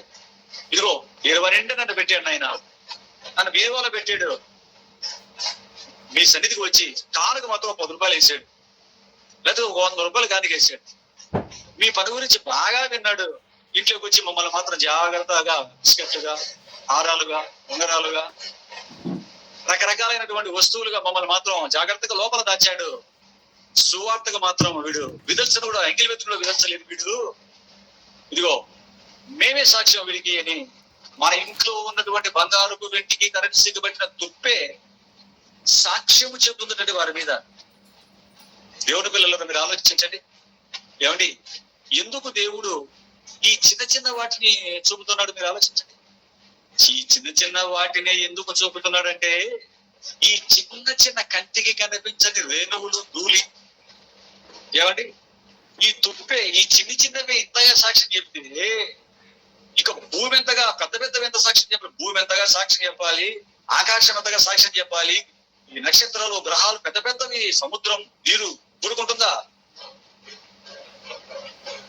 తీగమయ్యన తిని ఫ్యామిలీని తీసుకొని కార్లలో, ట్రైన్లలో వెళ్ళిపోయి ఆ బీచ్ల దగ్గరికి వెళ్ళిపోయి మునగడం, దూకడం, ఆడుకోవడం, ఎంజాయ్ చేయడం, నదుల దగ్గరికి వెళ్ళి ఎంజాయ్ చేయడం, వాటర్ ఫాల్స్ దగ్గరికి వెళ్ళి ఎంజాయ్ చేయడం, దేవుడి పనిని పక్కన పెట్టి క్రైస్తవుల ఇందు కూడా దేవుడి వాక్యం తెలిసి సువార్త ప్రకటించాలని తెలిసి క్రైస్తవులు అనగానే నమ్మిన తర్వాత, బాప్తిజం తీసుకున్న తర్వాత ప్రతి ఒక్కరు పని చేయాలి. బాప్తిజం క్రైస్తవుడు అనగానే నమ్మిన ప్రతి ఒక్కడు పని చేయాల్సిందే. అమ్మ బాబోయ్ నేను చేయనండి, నేను ఉద్యోగస్తునండి, నేను వ్యాపారస్తునండి, నేను హౌస్ వైఫ్ నండి, నాకు చదువు రాదండి, ముస్లింనండి, బరువు బాధ్యతలు ఉన్నటువంటి ఇంటి పెద్దనండి అని చెప్పడానికి లేదుగా. నువ్వు పుట్టింది ఉద్యోగాలకు రాలకు అని చేసుకో, పొట్టకుట్టి కోసం. బాప్తిసం తీసుకున్నావు, క్రైస్తవులు స్వార్థ విన్నావు, బాప్తిసం తీసుకుని వచ్చి క్రైస్తవులు అయ్యావంటే ఖచ్చితంగా ప్రతి ఒక్కడు పని చేసి తీరవలసిన 100%. ఆలోచించిన దేవుని పిల్లలారా, ఇలా పని పెట్టుకొని ఎవరి పని చేయాలన్న సంగతి తెలిసి కూడా ధనాన్ని దాచుకొని దేవుడి పని కానీ ఒక 10 రూపాయలు, 100 రూపాయలు, అబ్బబ్బబ్బ అంటే ఒక 200 రూపాయలు, లేదా ఒక 500 రూపాయలు, ఏమండి అలాంటి చిన్న చిన్నవి మాత్రం గుప్పిలు విప్పి పెద్ద పెద్ద ఫ్లాట్లు ఒక పక్కన పెట్టుకొని, ఏమంటే పెద్ద పెద్ద ల్యాండ్స్ పక్కన పెట్టేసుకొని ఎక్కడ కదలకుండా అలాగా పెట్టుకున్న బిల్డింగ్స్ పట్టిన ధూళి, ఆ ల్యాండ్స్ లో ఉన్న ధూళి, ఏదైతే నువ్వు కోట్ల రూపాయలు, లక్షల రూపాయలు విలువ చేసి ఆస్తులు మాత్రం పక్కన పెట్టుకొని దేవుడికి చిల్లర మాత్రం విధులుస్తూ కనీసం ఈ కుటుంబానికి పెట్టే దాంట్లో 10% కూడా ఖర్చు కాకుండా కూడా అంటే కూడా తక్కువ దేవుడికి విధులుస్తూ ఆ సముద్రం దగ్గరికి వెళ్ళిపోయి ఎంజాయ్ చేసుకుంటూ సిటీలో లేకపోతే సిటీలలో వాటర్ ఫాల్స్ దగ్గర, లేకపోతే మ్యూజియం దగ్గర, పార్కుల దగ్గర బిడ్డలను తీసుకొని భార్యను, బిడ్డల్ని, కూతుర్లని, అల్లుళ్ళని, కొడుకుల్ని అలా గుంపులేపి మనం ఎంజాయ్ చేస్తున్నప్పుడు పిల్లరా ఆ ప్రకృతి మొత్తం చూస్తుంది. బాప్తిజం తీసుకొని క్రైస్తవుడు అన్నాడు, బైబిల్లో పేరు పెట్టుకున్నాడు, రొట్టె అంటాడు, రాక్షసం అంటున్నాడు, ఆదివారం చర్చి అంటున్నాడు, ఇక్కడికి వచ్చేమో ఇదిగో ఇలాగ ఖర్చు చేస్తున్నాడు, సమయాన్ని అంతా వృధా చేసుకుంటున్నాడు అనేటువంటి ఆ పెద్ద పెద్దవి ఎంత సాక్ష్యం చెప్తాయి? సముద్రం ఎంత సాక్ష్యం చెప్పాలా, నది ఎంత సాక్ష్యం చెప్పాలా, వర్షం ఎంత సాక్ష్యం చెప్పాలా, భూమి ఎంత సాక్ష్యం చెప్పాలి? చిన్నవే సాక్ష్యం చెబితే పెద్దవి ఎలా చెప్పాలో మీరు ఆలోచించండి దేవుని పిల్లారా. ఆలోచించిన ఒకసారి మనసు పెట్టి. అందుకే దేవుడు కంటికి కనిపించిన ధూళి రేణువుల దగ్గర నుంచి మన ఊహాకందనంత గొప్పగా ఉన్న ఆకాశ నక్షత్ర మండలాల వరకు దేవుడు సమస్త సృష్టికి ప్రకటింపబడినట్టు ప్రకటించు అని వినాలి అంటున్నాడు. చూడండి దేవుని పిల్లారా, సర్వజనులను నా శిష్యులుగా చెప్పి సమస్త సృష్టికి స్వార్థ ప్రకటించండి. ఎంటైర్ క్రియేషన్ అన్నాడు యేసుక్రీస్తు ప్రభువు వారు. నోహు గారిని పిలిచాడు, నాయన నోహు అన్నాడు, చెప్పు తండ్రి అన్నాడు, వెళ్ళి వాళ్ళకి ప్రకటించు, జలప్రలయం రాబోతుంది, ఓడ సిద్ధపరచబడుతుంది, ఓడలకి రమ్మని చెప్పు అన్నాడు. ఏమండి, నోహు గారిని చెప్పమని చెప్పాడు. ఏమండి, నోహు గారు 100 సంవత్సరాలు వెళ్ళి గొంతు చించుకొని చెప్పిన ఒక్కరు కూడా ఓడలేకి రారు అన్న సంగతి దేవుడికి ముందే భవిష్యత్తు తెలుసు అంటారా, తెలియదంటారా? తెలుసు. ఒక్కడు కూడా రాడని తెలుసు. ఒక ఆడవాళ్ళు కూడా రారు, మగవాళ్ళు కూడా రారు, కనీసం నోవహు గారి బంధువులు కూడా రారు, కుటుంబం తప్ప. దేవుడి విషయం తెలియదా? తెలుసు. ఎలాగూ రారు అని తెలిసినప్పుడు మరలా ఎందుకంటే ప్రకటించిన పాపం అయినా ఇది ఓడగడతాడా, అటు వెళ్ళి ప్రకటిస్తాడా? ఓడగట్టడమే పని అయినప్పుడు మరలా ఈ పని కూడా పెట్టాడు తన బిడ్డకి, నీతిమంతుడికి. ఆ బిడ్డ అలసిపోతాడు, వాళ్ళు గేలి చేస్తారు, వినరు దుర్మార్గులు. అనుకోలేదండి. చెప్పు నాయన, నువ్వు వెళ్ళి నోవహు భారమైన పర్లేదు, నువ్వు చెప్పు నాయన అన్నాడు. వాడు రారని తెలిసిన ఎందుకు చెప్పించాడు పిల్లదా? ఎందుకు చెప్పమన్నాడు తెలుసా? వాడు వినడు. చెబుతున్నా, వాడు వినకపోయినా ఒకటి వింటోంది, బాగా మక్కి పాటుకు పాటు వింటోంది, నోట్లోంచి వచ్చే ప్రతి మాట వింటోంది ఒకటి. అది ఈ ప్రకృతి, ఈ క్రియేషన్, ఈ ప్రకృతి వింటుంది పిల్లదా. తర్వాత వేసేసిన తర్వాత వాడు వచ్చి ప్రభువా మాకు చెప్పలేదు, నోవహు గారు వచ్చాడు ఏదో చెప్పాడు కానీ మాకు అర్థం కాలేదు, మాకు చెప్పలేదు అన్నాడు అనుకోండి. మీకు చెప్పలేదా? ఆ వీధికి వెళ్ళాడు, మా వీధికి రాలేదు నోవహు గారు, మాకు అర్థమయ్యేటట్టు చెప్పలేదు, అసలు మాకు అర్థం కాలేదు, లేకపోతే చెప్పలేదు అని అడ్డం తిరిగాడు అనుకోండి. ఓకే ఓకే ఓకే అలాగా ఇలా కొడతాడు. సాక్ష్యం కోర్టులోకి వెళ్ళిపోయి నేను చంపలేదు, అసలు ఆ రూపులో ఆ రోజు నేను లేలేను, అయ్యా అసలు ఆ వీధిలోకి నేను ఆ రోజు వెళ్ళనే లేదు అన్నావు అనుకో, సాక్షులు ప్రవేశపెట్టినట్టు సీసీ కెమెరా పట్ట పట్ట పట్ట సీసీ కెమెరా తీసుకొస్తాడు. ఆడు చూపించగానే నువ్వే వెళ్తుంటావు, జాగ్రత్తగా వెళ్తుంటావు అక్కడికి. అప్పుడేం మాట్లాడతావు ఇక? అందుకే చెప్పమన్నాడు నోవహు గారిని. ఊరికి చెప్పమని లేదని దేవుడు ఎందుకు సువార్త ప్రకటించమని చెబుతున్నాడు. వారు రారని తెలిసిన మనం కూడా ఈ లోకంలో ఇంతమంది ఉన్నాం కదండి, ఇంతమంది ఉన్నాం కదా.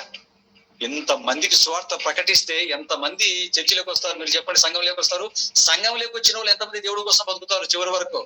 ఇక్కడికి వచ్చిన తర్వాత పదవుల కోసం కొట్లాట, కుర్చీల కోసం కొట్లాట, మరలా గుర్తింపుల కోసం కొట్లాట. ఇక్కడికి వచ్చి అసలు ఎందుకు వచ్చిన సంఘంలోకి? పరలోకం కోసం వచ్చినప్పుడు పరలోకంకి వెళ్ళే పనిలో ఉండడు. ఆ పనిలో ఉంటారా? ఈయన ఫ్యామిలీ కొంచెం డెవలప్ అయిందంటే ఫ్యామిలీని ఇంట్రొడ్యూస్ చేసుకుంటూ ఉంటాడు. పెద్దవాడికి ఉద్యోగం వచ్చింది, రెండో వాడికి ఉద్యోగం వచ్చింది, మా బాబుకి ఇలాగైపోయింది, కొడుకు ఇలాగైపోయింది, అల్లుడు పైకి విమానానికి ఎక్కుతున్నాడు, ఇంకొక అల్లుడు ఏమో సముద్రంలో దూకుతున్నాడు, పైనుంచి పారాషూట్ లో తలకిందలుగా పడ్డాడు.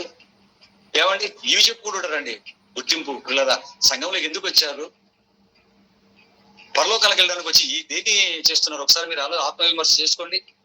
అందుకేనండి దేవుడు నోవహు గారి తర్వాత చెప్పున ఆయన వారు వచ్చిన రాకపోయినా ప్రకృతి వింటుంది వారిని ఏ చేయడానికి నేను అదే నిలబడుతుంది సాక్ష్యం. ఆలోచించండి. ఇంట్లో పెట్టుకుని దేవుడి కోసం ఖర్చు పెట్టకపోతే తుప్పటండి, తుప్పు. మన వెండి బంగారు వస్త్రాలు ఏవైతే ఇంట్లో ఉంటాయో వాటి తుప్పు వచ్చి సాక్ష్యం చెప్తుందటండి. పిల్లలు మీరు ఆలోచించండి. వేరే వాళ్ళ ఇంట్లో తుప్పు కాదండి, మన ఇంట్లో ఉండే తుప్పే, మన ఇంట్లో ఉన్న తుప్పేనండి. తుప్పే చెప్తుందంటే ఇంకా బీరువా చెప్పదా? తుప్పే చెప్తున్నారు బీరువా పెట్టిన రూమ్ చెప్పదా? తుప్పే చెప్తుందంటే బీరువా పెట్టిన రూమ్ ఉన్నటువంటి ఇల్లు చెప్పదా? కింద భూమి చెప్పదా? ఏది చెప్పదు, ఏది విడిచిపెడుతుంది చెప్పడు దేవుడు. పిల్లలారా మొత్తానికి అసలు తప్పించుకోవడానికి ఏం లేదండి, మనకు తప్పించుకోవడానికి అసలు అవకాశమే లేదు పిల్లలారా. అందుకే దేవుడు ప్రకృతిని ఎలాగా మాట్లాడమంటే నాకు చెప్పలేదు, నాకు ఎవరు తెలియలేదంటే వెంటనే ప్రకృతిని పిలుస్తాడండి. ప్రకృతి పిలుస్తాడు. ఏ హాల్లో అయితే కూర్చొని విన్నావో ఆ గదే వస్తుంది. విన్నాడా వీడు? విన్నాడు ప్రభా. సెమినార్ లో ఉన్నాడు ప్రభా. కుర్చీ నా మీద కూర్చున్నాడు ప్రభా. వీడు నా మీద కూర్చున్నాడు. వీడు విన్నాడు, బాగా విన్నాడు. వాటర్ బాటిల్ నాలో ఉండి లీటర్ నీళ్ళు అయిపోయాడు ప్రభా గంటలో. నన్ను నలిపి బాటిల్ నా పక్కన పెట్టేసాడు. నేనే సాక్ష్యం. ఎన్ని చెప్పండి దేవుని పిల్లలు. హబక్కూకు గ్రంథం 2వ అధ్యాయం 11వ వచనం చూడండి. హబక్కూకు గ్రంథం 2వ అధ్యాయం 11వ వచనం. హబక్కూకు గ్రంథం 2వ అధ్యాయం 11వ వచనం. హబక్కూకు 2:11. హబక్కూకు గ్రంథం నహూము గ్రంథం తర్వాత ఉంటుంది చూడండి. హబక్కూకు గ్రంథం 2వ అధ్యాయం 11వ వచనం. హబక్కూకు 2:11. గోడలలోని రాళ్ళు మొరపెట్టుచున్నవి, దూలములు వాటికి ప్రత్యుత్తరం ఇచ్చుచున్నవి అన్నాడు చూడండి పిల్లరా. ఏమండి గోడలలోని రాళ్ళు ఏం చేస్తున్నాయిటండి? ఆలోచించండి, మాట బాగా చదవండి. ఆ గోడలలోని రాళ్ళు మొరపెట్టుచున్నవి, దూలములు వాటికి ప్రత్యుత్తరం ఇచ్చుంటే ఆన్సర్ చెప్తున్నాయిటండి. ఏవే మాట్లాడుకుంటున్నాను ఇక్కడ? గోడల్లో ఉండే రాళ్ళు. ప్లాస్టింగ్ కనిపించలేదు అనుకుంటున్నాం ఇంట్లో, కానీ ఆ గోడల లోపల ఇటుకలు రాళ్ళు ఉన్నాయి. గోడలలోని రాళ్ళు దూలాలు మాట్లాడుకుంటున్నాయిటండి. ఏమని మాట్లాడుకుంటున్నాయి? ఏంటి మరి మనోడు సంగతి? జాబ్ సంపాదించుకున్నాడు, మంచి జీతం, 3 పూట్ల తింటున్నాడు, తీగమయ్యే తింటున్నాడు, ఫ్యాన్ వేసుకొని లేకపోతే ఏసీ వేసుకొని శుభ్రంగా బెడ్ మీద పడి దుల్లి పొట్ట పెంచుకొని దుల్లుతున్నాడు. ఆదివారం మాత్రం 2 గంటలు చర్చికి వెళ్ళి వస్తాడు. వెళ్తా లేకపోతే అది కూడా లేదు. అక్కడికి వెళ్ళిపోయి చర్చి బయట ఫోన్ వచ్చిందని బయటకు వస్తాడు. ఒక 100 రూపాయలు దేవుడు ముఖాన్ని కానీ కొట్టేసి అలా వచ్చేస్తాడు. ఏంటి పరిస్థితి ఏంటి అని రాళ్ళు, గోడల్లో ఉన్నటువంటి రాళ్ళు అడుగుతున్నాయిటండి. అప్పుడు దూలాలు ఆన్సర్ చెప్తున్నాడు, ప్రత్యుత్తరం ఇస్తున్నాడు. సమాధానం ఏం చెప్తున్నాయంటే ఏం పర్వాలేదు, కొద్ది రోజులు ఉండవు, కరెక్ట్ గా నేనే పడతాను వాడి మీద అని నిద్రపోయేటప్పుడు. ఏ సెల్ ఫోన్ చూసుకుని మైమర్చిపోయి పడుకుంటాడు, కొద్ది రోజులుండు, నేనే పడతాను వాడి మీద. దెబ్బకు తిన్నది కక్కుని అలాగే తెస్తాడు బెడ్ మీద. అప్పుడు చెబుతాం దేవుడికి వీడి గురించి ఏదైనా తేడా చెప్పాడు అనుకో, నాకు అద్దె లేదు ఇది లేదు అన్నప్పుడు మనం ఇప్పే చెబుతామని. గోడల్లో ఉన్న రాళ్ళు మొరపెడుతుంటే దూలాలంటే పైన దూలాలండి, పైన దూలాలు వాటికి ప్రత్యుత్తరం ఇస్తున్నాయిటండి. ఆలోచించండి పిల్లరా. పోతాడు, నేను పడతాను వాడి మీద, వాడు పోతాడు. తొందరగా కొంచెం ఆలోచించు, కొంచెం వెయిట్ చేయి. గోడలో రాతో చెప్తున్నాయి దూల, కొంచెం వెయిట్ చేయి. దూలాలు లేవండి మాకు, స్లాబ్ అండి మీద హైప్ అంటారా? ఆ కాలంలో దూలాలు, ఈ కాలంలో స్లాబ్. ఆలోచించండి. కొంచెం ఓపిక పట్టింది, భూమి కదులుతారు. నెక్స్ట్ మంత్ 2వ తారీఖు ఇంకా 7.8 టైప్ లో కదులుతుంది. పడుకుని ఎదురుపోతుంటాడు వీడు. ఆ కదలడం కూడా కరెక్ట్ గా తెల్లవారుజామున ఒక 3 గంటలకు 3:30 ఆ మధ్యలోనే వస్తుంది భూకంపాలు ఎక్కువ ప్రపంచం అంతా. ఆ టైంలో పడతాను వీడి మీద నేను. దెబ్బకు వాడు హట్ అయిపోతాడు, పెసరట్ అయిపోతాడు వీడు. ఈడెన్నెల బతుకుతాడు నాకెంత పడి పెసరట్ అయిపోయి వస్తాడు వీడు అని రాళ్లకు దూరాలు చెప్తున్నాయిటండి. చాలా సార్లు అంటుంటాం గోడలకు చెవులు ఉంటాయండి అంటుంటారు. గోడలకు చెవులేనా? కళ్ళు ఉంటాయి, నోరు, అన్నీ ఉన్నాయి గోడలకి. గోడలకు ఉన్నాయి, గోడలు రాళ్ళకు ఉన్నాయి, గోడల పైన స్లాబులకు దూలాలకు ఉన్నాయి. ఆలోచించిన దేవుని పిల్లలు, వీటికి నిర్జీవ వస్తువులుగా చెప్పుకున్నారు. వీటికి ఉండగా చెట్లకు నీళ్లకు వీటికి ఉండదా? ఆలోచించిన దేవుని పిల్లలు, అది చెప్తున్నాడు ప్రవక్త రాస్తూ. గోడలలోని రాళ్ళు అంటండి మొర్ర పెట్టుచున్నవి. ఏమని మొర పెడుతున్నాయి? మొరపెడితే ఇడు తిన్నాడు, ఇడు పని చేయడు, దేవా ఇడు చేయడు, తీసేయి ఎందుకు ఇడు. తింటున్నాడు, వచ్చి పడుకుంటున్నాడు, సంపాదించుకుంటున్నాడు, తింటున్నాడు, పిల్లలు సెటిల్ చేసుకుంటున్నాడు. కార్ అంటాడు, ఏసీ కార్ అంటాడు, ఫ్లాట్ అంటాడు, బిల్డింగ్ అంటున్నాడు. వచ్చిన జీతం అంతా మళ్ళా నీవు ఖర్చు పెట్టాల్సి వస్తుందని చెప్పి లోన్ పెడతాడు వీడు. ఎంత వస్తుంది బదర్ నీకు చేతికి? నాకెంత వస్తుంది బదర్? ఒక 5,000, 10,000, 15,000, 20,000 కంటే చేతికి రాదు బదర్. ₹1,00,000 జీతం వచ్చి నీకు ఇదే 20,000 అంటున్నా, మరి 20,000 లోన్లు బ్రదర్. ఎవరి కోసం నాయన లోన్లు? దేవుడి కోసం బ్రదర్ అంటాడా? 10 లక్షలు లోన్ తీశాను బ్రదర్, 20 లక్షలు లేదా 10 లక్షలు లోన్ తీశాను దేవుడి కోసం, నెలకి 30,000 కట్ అవుతుంది బ్రదర్ 20 లక్షలకి. ఆ తీసినటువంటి ఆ 10 లక్షల రూపాయలతో మీటింగులు అని అదని ఇదని పని పెట్టేసాను బ్రదర్, సౌండ్ సిస్టమే కొన్నాను బ్రదర్ నేను అంటాడా? ఎవరిదైనా ఫ్రీగా సౌండ్ బాక్స్ వచ్చిందంటే మొత్తం తీసుకుని పోయి ఇంట్లో పెట్టుకుంటాడా? ఎవడో పెట్టింది నాదని చెప్పుకుంటాడు. ఆలోచించండి దేవుని పిల్లరా. ఇవన్నీ మన చుట్టూ ఉన్నటువంటి ప్రకృతి నిత్యం నిరంతరాయమానంగా చూస్తూనే ఉందండి. ప్రకృతి చూడటమే కాదు, ప్రకృతితో ప్రకృతి మాట్లాడుకుంటున్నాయంట, ఒక వస్తువుతో మరో వస్తువు. అదే చెప్తున్నాడు, గోడలోని రాళ్ళు మొరపెట్టుచున్నవి. ఏమని? ఆ దూరాలతో మాట్లాడుకుంటా. ఏమిడు సువార్తకి వెళ్ళట్లేదు వీడు. బైబిల్ తీసుకెళ్ళి ఎప్పుడు ఆ సెల్ఫ్ లో పెట్టింటాడు, నాలోనే పెట్టింటాడు. గోడలో నాలోనే కదా సెల్ఫ్లు ఉన్నాయి, నాలో పెట్టింటాడు. పెట్టి తలుపులు వేస్తాడు వీడు. బైబిల్ చదువుకోడు, క్లాస్ టయానికి అటెండ్ అవ్వడు, అసలు క్లాసే పట్టించుకోడు. చర్చికి వెళ్ళడం సరిగ్గా పిల్లలకి ఎప్పుడు భార్యను అచ్చూసిన అంబతులుగా తిరుగుతూ ఈడు దొరికితే ఆవిడ ఏసీలో అక్కడెళ్ళి దొరుకుతుంది. ఆ పిల్లలు సెల్ ఫోన్లు పట్టుకొని ఒకరు మిద్ది మీదికి, ఒక మిద్ది కిందికి, ఒక రోడ్డు మీదకి పోతున్నారు. ఏమంటే కుటుంబం అంతా వదిలేసాడు. యజమానిగా ఉంటాడు వీడు. యజమాని పేరుకేమో అడిగేది వీడిని దేవుడు లెక్క, అడిగేది తండ్రినే, భర్తనే. తండ్రి కుటుంబ పెద్దను అడుగుతాడు. నీ భార్య సరిగ్గా లేకపోయినా భర్తను అడుగుతాడు, వీడిని అడుగుతాడు దేవుడు. ఇది పిల్లలు ఏం చేస్తున్నా ఈయన్ని అడుగుతాడు. వీడికి తాట చెమటలు దేవుడు ఒలుస్తాడు. ఈడేమో భార్య ఎటుపోతున్నా పట్టించుకోవట్లేదు, పిల్లలు ఏమైపోతున్నా పట్టించుకోవట్లేదు. ఆ పిల్లలకు చదువులు అంటున్నాడు, మంచి ర్యాంకులు అంటున్నాడు, మంచి ఉద్యోగాలు అంటున్నాడు, మంచి ఉద్యోగస్తురాలైన భర్తలు భార్యలు అంటున్నాడు, బళ్ళు అంటున్నాడు, కార్లు అంటున్నాడు, ఇల్లు అంటున్నాడు, సిటీలు ఉండాలనుకుంటున్నాడు, ఏసీ పెట్టుకోవాలనుకుంటున్నాడు, పిల్లలు కనాలనుకుంటున్నాడు. ఆ పిల్లలకు పేర్లు మంచి పేర్లు పెట్టుకొని దోసపండుగ ఇలాగ పిల్లలు పుట్టారు, దోసపండుగ అబ్బాయి పుట్టాడు, దోసపండుగ అమ్మాయి పుట్టింది అనుకోని వాళ్ళకేమో ఉంగరాలు, వాళ్ళకు తల వెంట్రుకలు తీసుకుంటూ, ఆ పుట్టింటికలు తీసుకుంటూ, వాళ్ళకైతే మొలతాళ్ళు, వెండి మొలతాళ్ళు, బంగాళ మొలతాళ్ళు. ఈ లోపు ఏ షుగర్తో బీపీ గురించి ఆడ పడతాడు. ఏ హార్ట్ ఏ కిడ్నీ దెబ్బ కొడితే లేస్తుంది. అట్లా షుగర్ కి బీపీలు వచ్చాయి కదా, కొడితే ఒకేసారి హార్ట్ కొడుతుందో తెలియదు, కిడ్నీలు కొడుతుందో తెలియదు, ఎప్పుడు కొడుతుందో తెలియదు. కుప్ప కూలిపోతాడు, ఇద్దరులోనే పోతాడు. లేకపోతే ఇన్ని గండాలను పెట్టుకొని నీటి బుడగ సమానం దేవుడు చెప్పాడు. నీటి బుడగ మనిషి, నీటి బుడగ అంటే నీటి బుడగ ఎలా వస్తుంది? నీళ్ళు ఇలా వర్షం పడగానే తప్పని బుడగ పడుతుంది. ఎంతసేపు ఉంటుంది? ఇలాగ నీటి మీద అలాగా ప్రయాణం చేసుకుంటూ అలా నీటి మీద కదులుతూ వెళ్ళిపోతుంటది. అది వెళ్ళిపోతుంటే బుడగ వెళ్ళిపోతుందని చినుకులు పక్కన ఉంటాయి, టప్ప చినుకులు పడుతుంటది. ఏ చినుకు ఎప్పుడు దాని మీద పడుతుందో, కొన్ని లక్షల చినుకులు పడుతున్నాయి, ఏ చినుకు ఆ బుడగ మీద పడుతుందో ఇలా బుడగ లేస్తుంది. తప్పని చినుకు పడగా పాటున పగిలిపోతుంటది. నీటి బుడగ సమానం అన్నాడు. ఎంతసేపు ఉంటుంది బుడగ? ఎన్ని చినుకులు పడుతున్నాయి దాని మీద.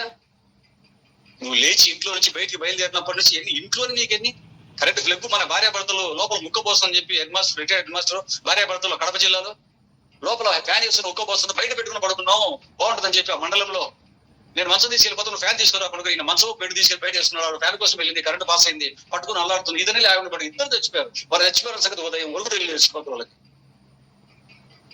ఇంట్లో చావు, వంటగదిలో చావు, గ్యాస్ పేలితే ఏమంటే కరెంటు షార్ట్ అయితే, ఊకప్పం వస్తే, వీధులోకి వెళ్తే చావు, యాక్సిడెంట్లు, నీటి బుడగ, ఎన్ని చినుకులు పడతాయి నీటి బుడగల మీద. అలా చినుకు దుప్పుక్కలు బుడగ అవుతుంది, అలా పోతుంటది నీళ్ళ మీద, పట్ట పట్ట పట్ట పట్ట పట్ట చినుకులు పడుతుంటాయి. ఎన్ని చినుకులు, ఏ చినుకు ఎప్పుడు బుడగ మీద ఎప్పుడు పడుతుందో, ఎప్పుడు బుడగ పేలుతుందో, నువ్వని నీ జీవితం మీద ఎప్పుడు ఏ చినుకు పడుతుందో, షుగర్తో కిడ్నీ కొడుతుందో, లేకపోతే హార్ట్ కొడుతుందో, షుగర్ అంటావు, బీపీ అంటున్నావు, ఏది కాబట్టి చెప్పు మనల్ని. లేదు ఆరోగ్యంగా ఉన్నానండి, నేను జూబికి వెళ్తానండి, రోజు మొలకెత్తిన విత్తనాలు తింటారండి, 6 ప్యాక్ అంటే అంటావా? రాజకుమార్ చూడు, 1000 కోట్లు రాజకుమార్, పురిత్ రాజకుమార్కి అడ్రస్ లేదు, గౌతమ్ రెడ్డి మినిస్టర్, దిగానా లేదు. పిల్లరా ఆలోచించండి, నీటి బుడగ ఎన్ని, ఏ చినుకు ఎప్పుడు పడుతుందో, నీ బుడగ ఎప్పుడు పేలుతుందో బుడకే తెలియదు, మనకు తెలియదు ఎప్పుడు ఎలా పోతామో. పిల్లరా ఆలోచించిన దేవుడు. పిల్లరా ఇలా ఉంది మనిషి పరిస్థితి. ఈ రీతి ఇలా ఉంటాడు, చినుకులు పడుతున్నాయి, బుడగ పేలుతుంది, బుడగ పేలుతుంది, భార్య బుడగ ఎప్పుడు వెళ్తుందో, బిడ్డలు ఎప్పుడు వెళ్తుందో తెలియదు. ఈ భారం అంతా ఈడి మీద ఉంది. కుటుంబ యజమానిగా కుటుంబ మాట వినడానికి కాదు దేవుడు నీకు కుటుంబాన్ని హెడ్డుగా పెట్టింది. చాలా మంది భార్య మాట వింటారండి, చెత్త భార్యల మాట. భార్య అన్ని పనికిరాని సవాలు ఇస్తుంటది, అన్ని పనికిరాని. అటువంటి భార్య మాట వింటాడు. ఆ భార్య ఏం చేస్తుంది, అబ్బాయిని ఇలా చేద్దాం, అమ్మాయిని ఇలా చేద్దాం, అన్ని లోకంలో రాష్ట్రానికి వెళ్ళిపోయే పనులే. ఒకసారి సువార్తలో నిలబెడదాం, మా పాపకు ఒక సువార్త కొన్నికి ఇస్తారండి, నా పాపను సువార్త కొన్నికి ఇచ్చి మంచి దేవుని సేవలో నా బిడ్డ నిలబెడితే అదే ₹1,00,000 వేస్తారు. ఈ క్రైస్తవ తల్లిలు ఎంతమంది అంటారు చెప్పండి? భార్యలు తల్లులు అంటారా? అనరండి. దేవుని పిల్ల ఇలా ఉంటున్నప్పుడు ఇంటి యజమానిగా బాధ్యత వాళ్ళ మాట నొంగితం కాదు. చాలా మంది కుటుంబం అంతటి మాట యజమాని ఉంటాడు, నీ మాట వాళ్ళు వినాలి. నువ్వు దేవుడి మాటకు లోబడి ఆ దేవుడి మాట ప్రకారం వాళ్ళని పెట్టు. నువ్వు ఏమన్నా చేయవు, ఓకే తింటావు, తెలిసి చదువుకో, దేవుడి పని మాత్రం చేయాలి. నువ్వు ఉద్యోగం సంపాదించుకో, బ్యాంక్ పోస్ట్ కొడతావు, బ్యాంక్ పోస్ట్ కొట్టు. పోస్ట్ వచ్చిన తర్వాత దేవుడి పని చేయాలి. నువ్వు ఎక్కడున్నా కూడా దేవుడి పని చేయాలంటే ఈ లోపు వాక్యం నేర్చుకోవాలి. వాక్యం ఎక్కడ నేర్చుకుంటావు? అక్కడ ఏమంటది, అబ్బాయి నేను చేస్తా దేవుడు పని, నేను చేస్తా దేవుడు పని అంటాడు. వచ్చిన తర్వాత అడ్రస్ అయినప్పుడు ఉద్యోగం వచ్చిన తర్వాత వాడు చేస్తాడు లేదా మనకి అర్థం అవుతుంది. బైబిల్ నేర్చుకుంటే కదా వాడు చేస్తాడు. బైబిల్ నేర్చుకుని వాడే దేవుడు పని చేస్తాడు. ఎవరి ప్రయాణంలో ఉన్నప్పుడు పిల్లలు మీరు ఆలోచిస్తే ఇవన్నీ చూసిన తర్వాత వీడు మంచం మీద పడుకొని ఉంటే గోడలో రాళ్ళు తట్టుకోలేక మొర పెడుతున్నాడు. ఈ దూరాలతో చెప్తారు, దూరాలు అంటున్నాయట. వీడు ఒక యజమాని బట్టి పడుకుంటున్నాడు, పోతాడు వీడు. ఆలోచించండి, దేవుడు అదే చెప్తున్నాడండి. ఏమిటి ప్రకృతి మాట్లాడుతుందని తెలుసా మీకు? ప్రకృతి మాట్లాడుతుంది. యేసుక్రీస్తు మాట అన్నాడు, మీరు ఊరకుంటే ఈ రాళ్ళు కేకలేస్తాయిరా ఫూల్స్ అన్నాడు. ఇశ్రాయేలీయులు ఏమన్నాడు యెరూషలేములో ఉన్న వాళ్ళని, ఆపండి అన్నాడు. దావీదు పేట వచ్చేవాడు జయముందరగా, ఏంటి ఆపండి చిన్నపిల్లలు, ఆ పిల్లల్ని ఆపేస్తుంటే, అరే మీరు ఊరుకుంటే ఈ రాళ్ళు కేకలు వేస్తాయి అన్నాడు. రాళ్ళు కేకలేస్తాయా? ఇటు రాళ్ళు పెనిపెనేస్తని నీటికి జ్ఞాపశక్తుంది అన్నాడు. జగదీష్ చంద్ర బోస్ మొక్కలకు ప్రాణం ఉంది, మాట్లాడుకుంటాయి, ఏడుస్తాయి, ఏదో చెప్పాడు. యేసుక్రీస్తు మీరు ఊరకుంటే రాళ్ళు కేకలేస్తాయి. ఒకసారి మాట్లాడాడు బాప్తిస్మా యోహాను గారు, అబ్రహాముకి రాళ్ల వలన దేవుడి పిల్లలు పుట్టించగలరా? చూసారా దేవుని పిల్లరా? అంటే రాళ్ళు మాట్లాడతాయా? విమర్శ దినమందు ఎన్ని మాటలు బైబిల్లో మనకు సువార్తలు కనబడుతున్నాయి. పిల్లలు ఆ రాళ్ళు కేకలు వేస్తాయా? మీరు ధూళి సాక్ష్యమా, తుప్పు సాక్ష్యమా? మాట్లాడతాయి, ఇవన్నీ కూడా మాట్లాడతాయి అంటాడు. చూడండి దేవుని పిల్లరా, 60 సంవత్సరాల జీవిత కాలంలో నీవెలా బ్రతుకుతున్నావో ఈ ప్రకృతి చూస్తుంది. నన్ను ఈ ప్రకృతి చూస్తుంది. మనం గదిలో ఉన్నప్పుడు ఏం చేస్తున్నామో, పబ్లిక్ లో ఏం చేస్తున్నామో, జనాల మధ్యలో ఎలా యాక్టింగ్ చేస్తున్నామో, చర్చిలో ఎలా యాక్టింగ్ చేస్తున్నామో, బయట ఎంత విచ్చలవిడిగా ఉంటామో పిల్లరా. ఈ 60-70 సంవత్సరాల మన బ్రతుకు కాలంలో ప్రతి క్షణం, ప్రతి సెకండ్ ఈ ప్రకృతి చూస్తుంది. సిడీలని, కెమెరాలని, వీడియో కవరేజ్లు చేస్తుంటారు పిల్లల పెళ్లిళ్ళకి. ఫంక్షన్ హాల్స్ బుక్ చేసి, ఏమండి ఆ వీడియో కవరేజ్లు పెట్టండి అంటుంటారు. ఏమండి పెళ్లిలో ఒక 4-5 గంటలు నువ్వు వీడియో కవరేజ్ పెట్టుకుంటావేమో. నీ బట్టలు, నీ పిల్లల బట్టలు, నీ కేక్ కట్టింగ్లు, మనం చేసిన బిర్యానీ, ఎవరెవరు తింటున్నారో వాళ్ళ ముఖాలు, ఒక 4-5 గంటలు చేస్తుంటామేమో. దేవుడు ఎప్పుడు కెమెరా కవరేజ్ చేస్తున్నాడు తెలుసా? దేవుడు కెమెరా ఎప్పుడు కవరేజ్ చేస్తున్నా తెలుసా? వీడియో మనం పుట్టగానే కెమెరా స్టార్ట్ చేశాడు, పెట్టాడు ఆన్, కెమెరా స్విచ్ ఆన్ చేశాడు పుట్టగానే. మళ్ళీ ఎప్పుడు స్విచ్ ఆఫ్ చేశాడు? మనం చావగానే ఇంకా స్విచ్ ఆఫ్ చేయి. ఆ DVD తీసుకురానిక, ఆ క్యాసెట్లు తీసుకురానిక, తీర్చండి. వాడు ఎక్కువ మాట్లాడుతూ ప్లే చేయండి దీన్ని. ఆలోచించిన దేవుని పిల్లరా, కెమెరా షూట్ అవుతుంది ఇప్పుడు మనకి.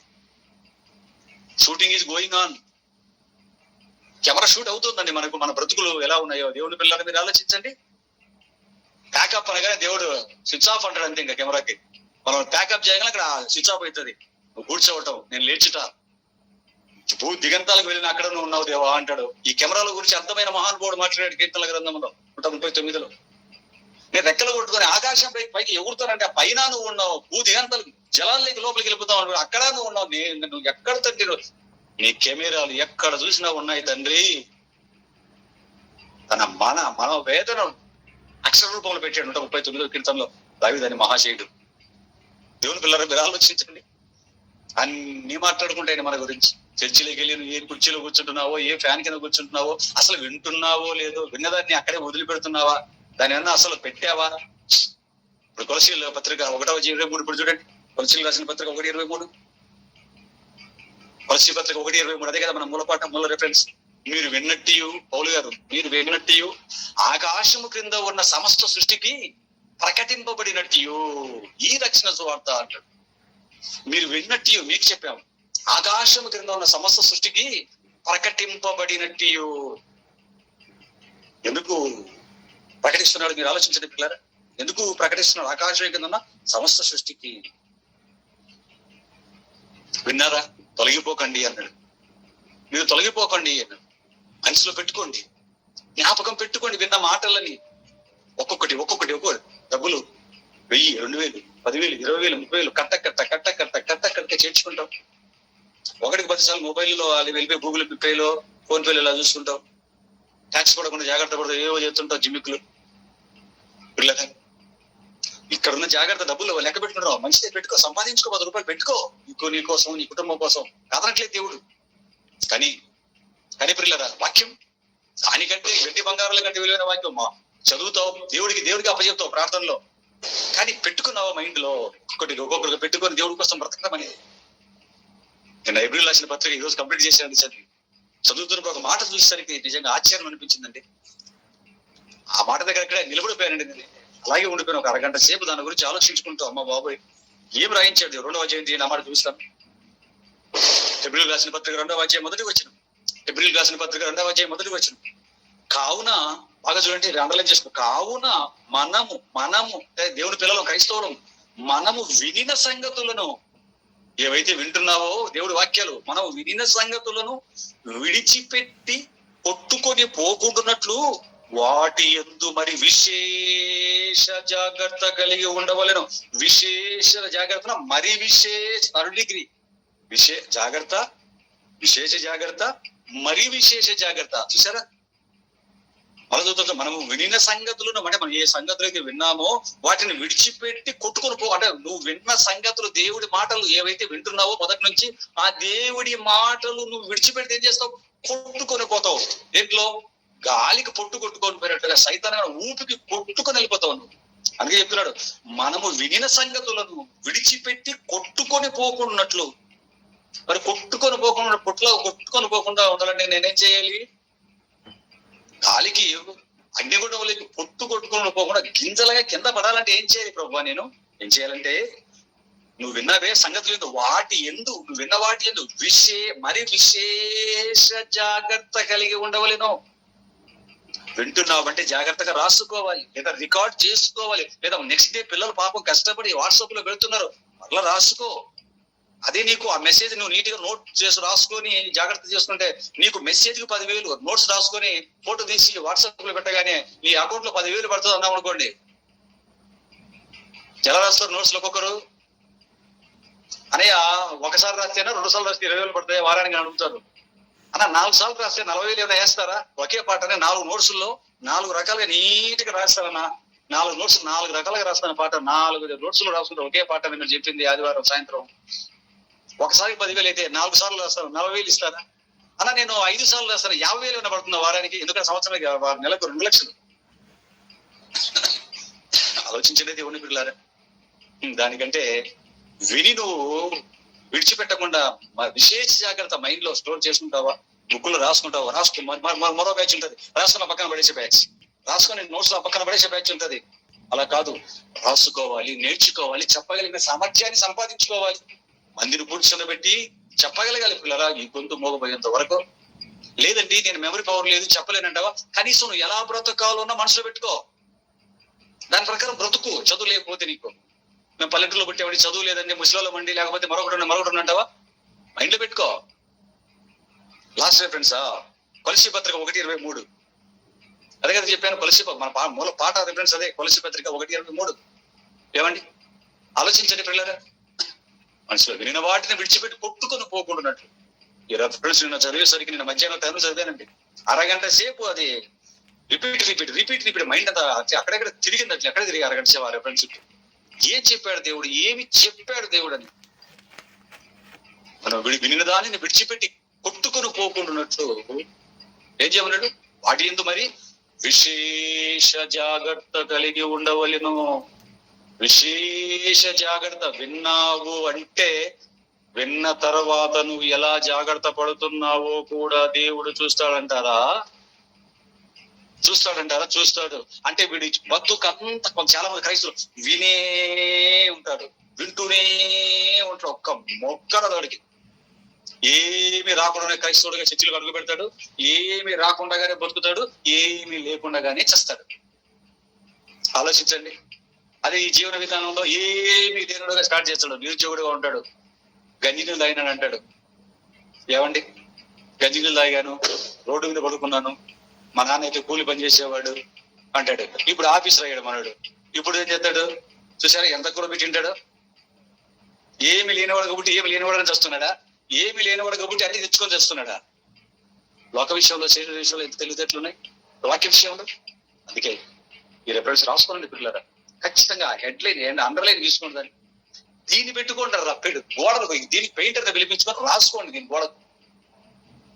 ఇది ఎట్లా ప్రింటింగ్ వేయలేండి మనోళ్ళు, ఏ చర్చిలో ఈ ప్రింటింగ్ ఉండవు, ఏ వాగ్దానంలో ఈ ప్రింటింగ్ ఉండవు. ఇవి ఎవడు, ఏ పాస్టర్, ఏ సేవకుడు ఎవడు వీడు ఇలాంటివి అవసరమైనవి కాదు, ఎవరికో చేసిన వాగ్దానాలు తీసుకొచ్చి మనం మనకాల పడతాడు.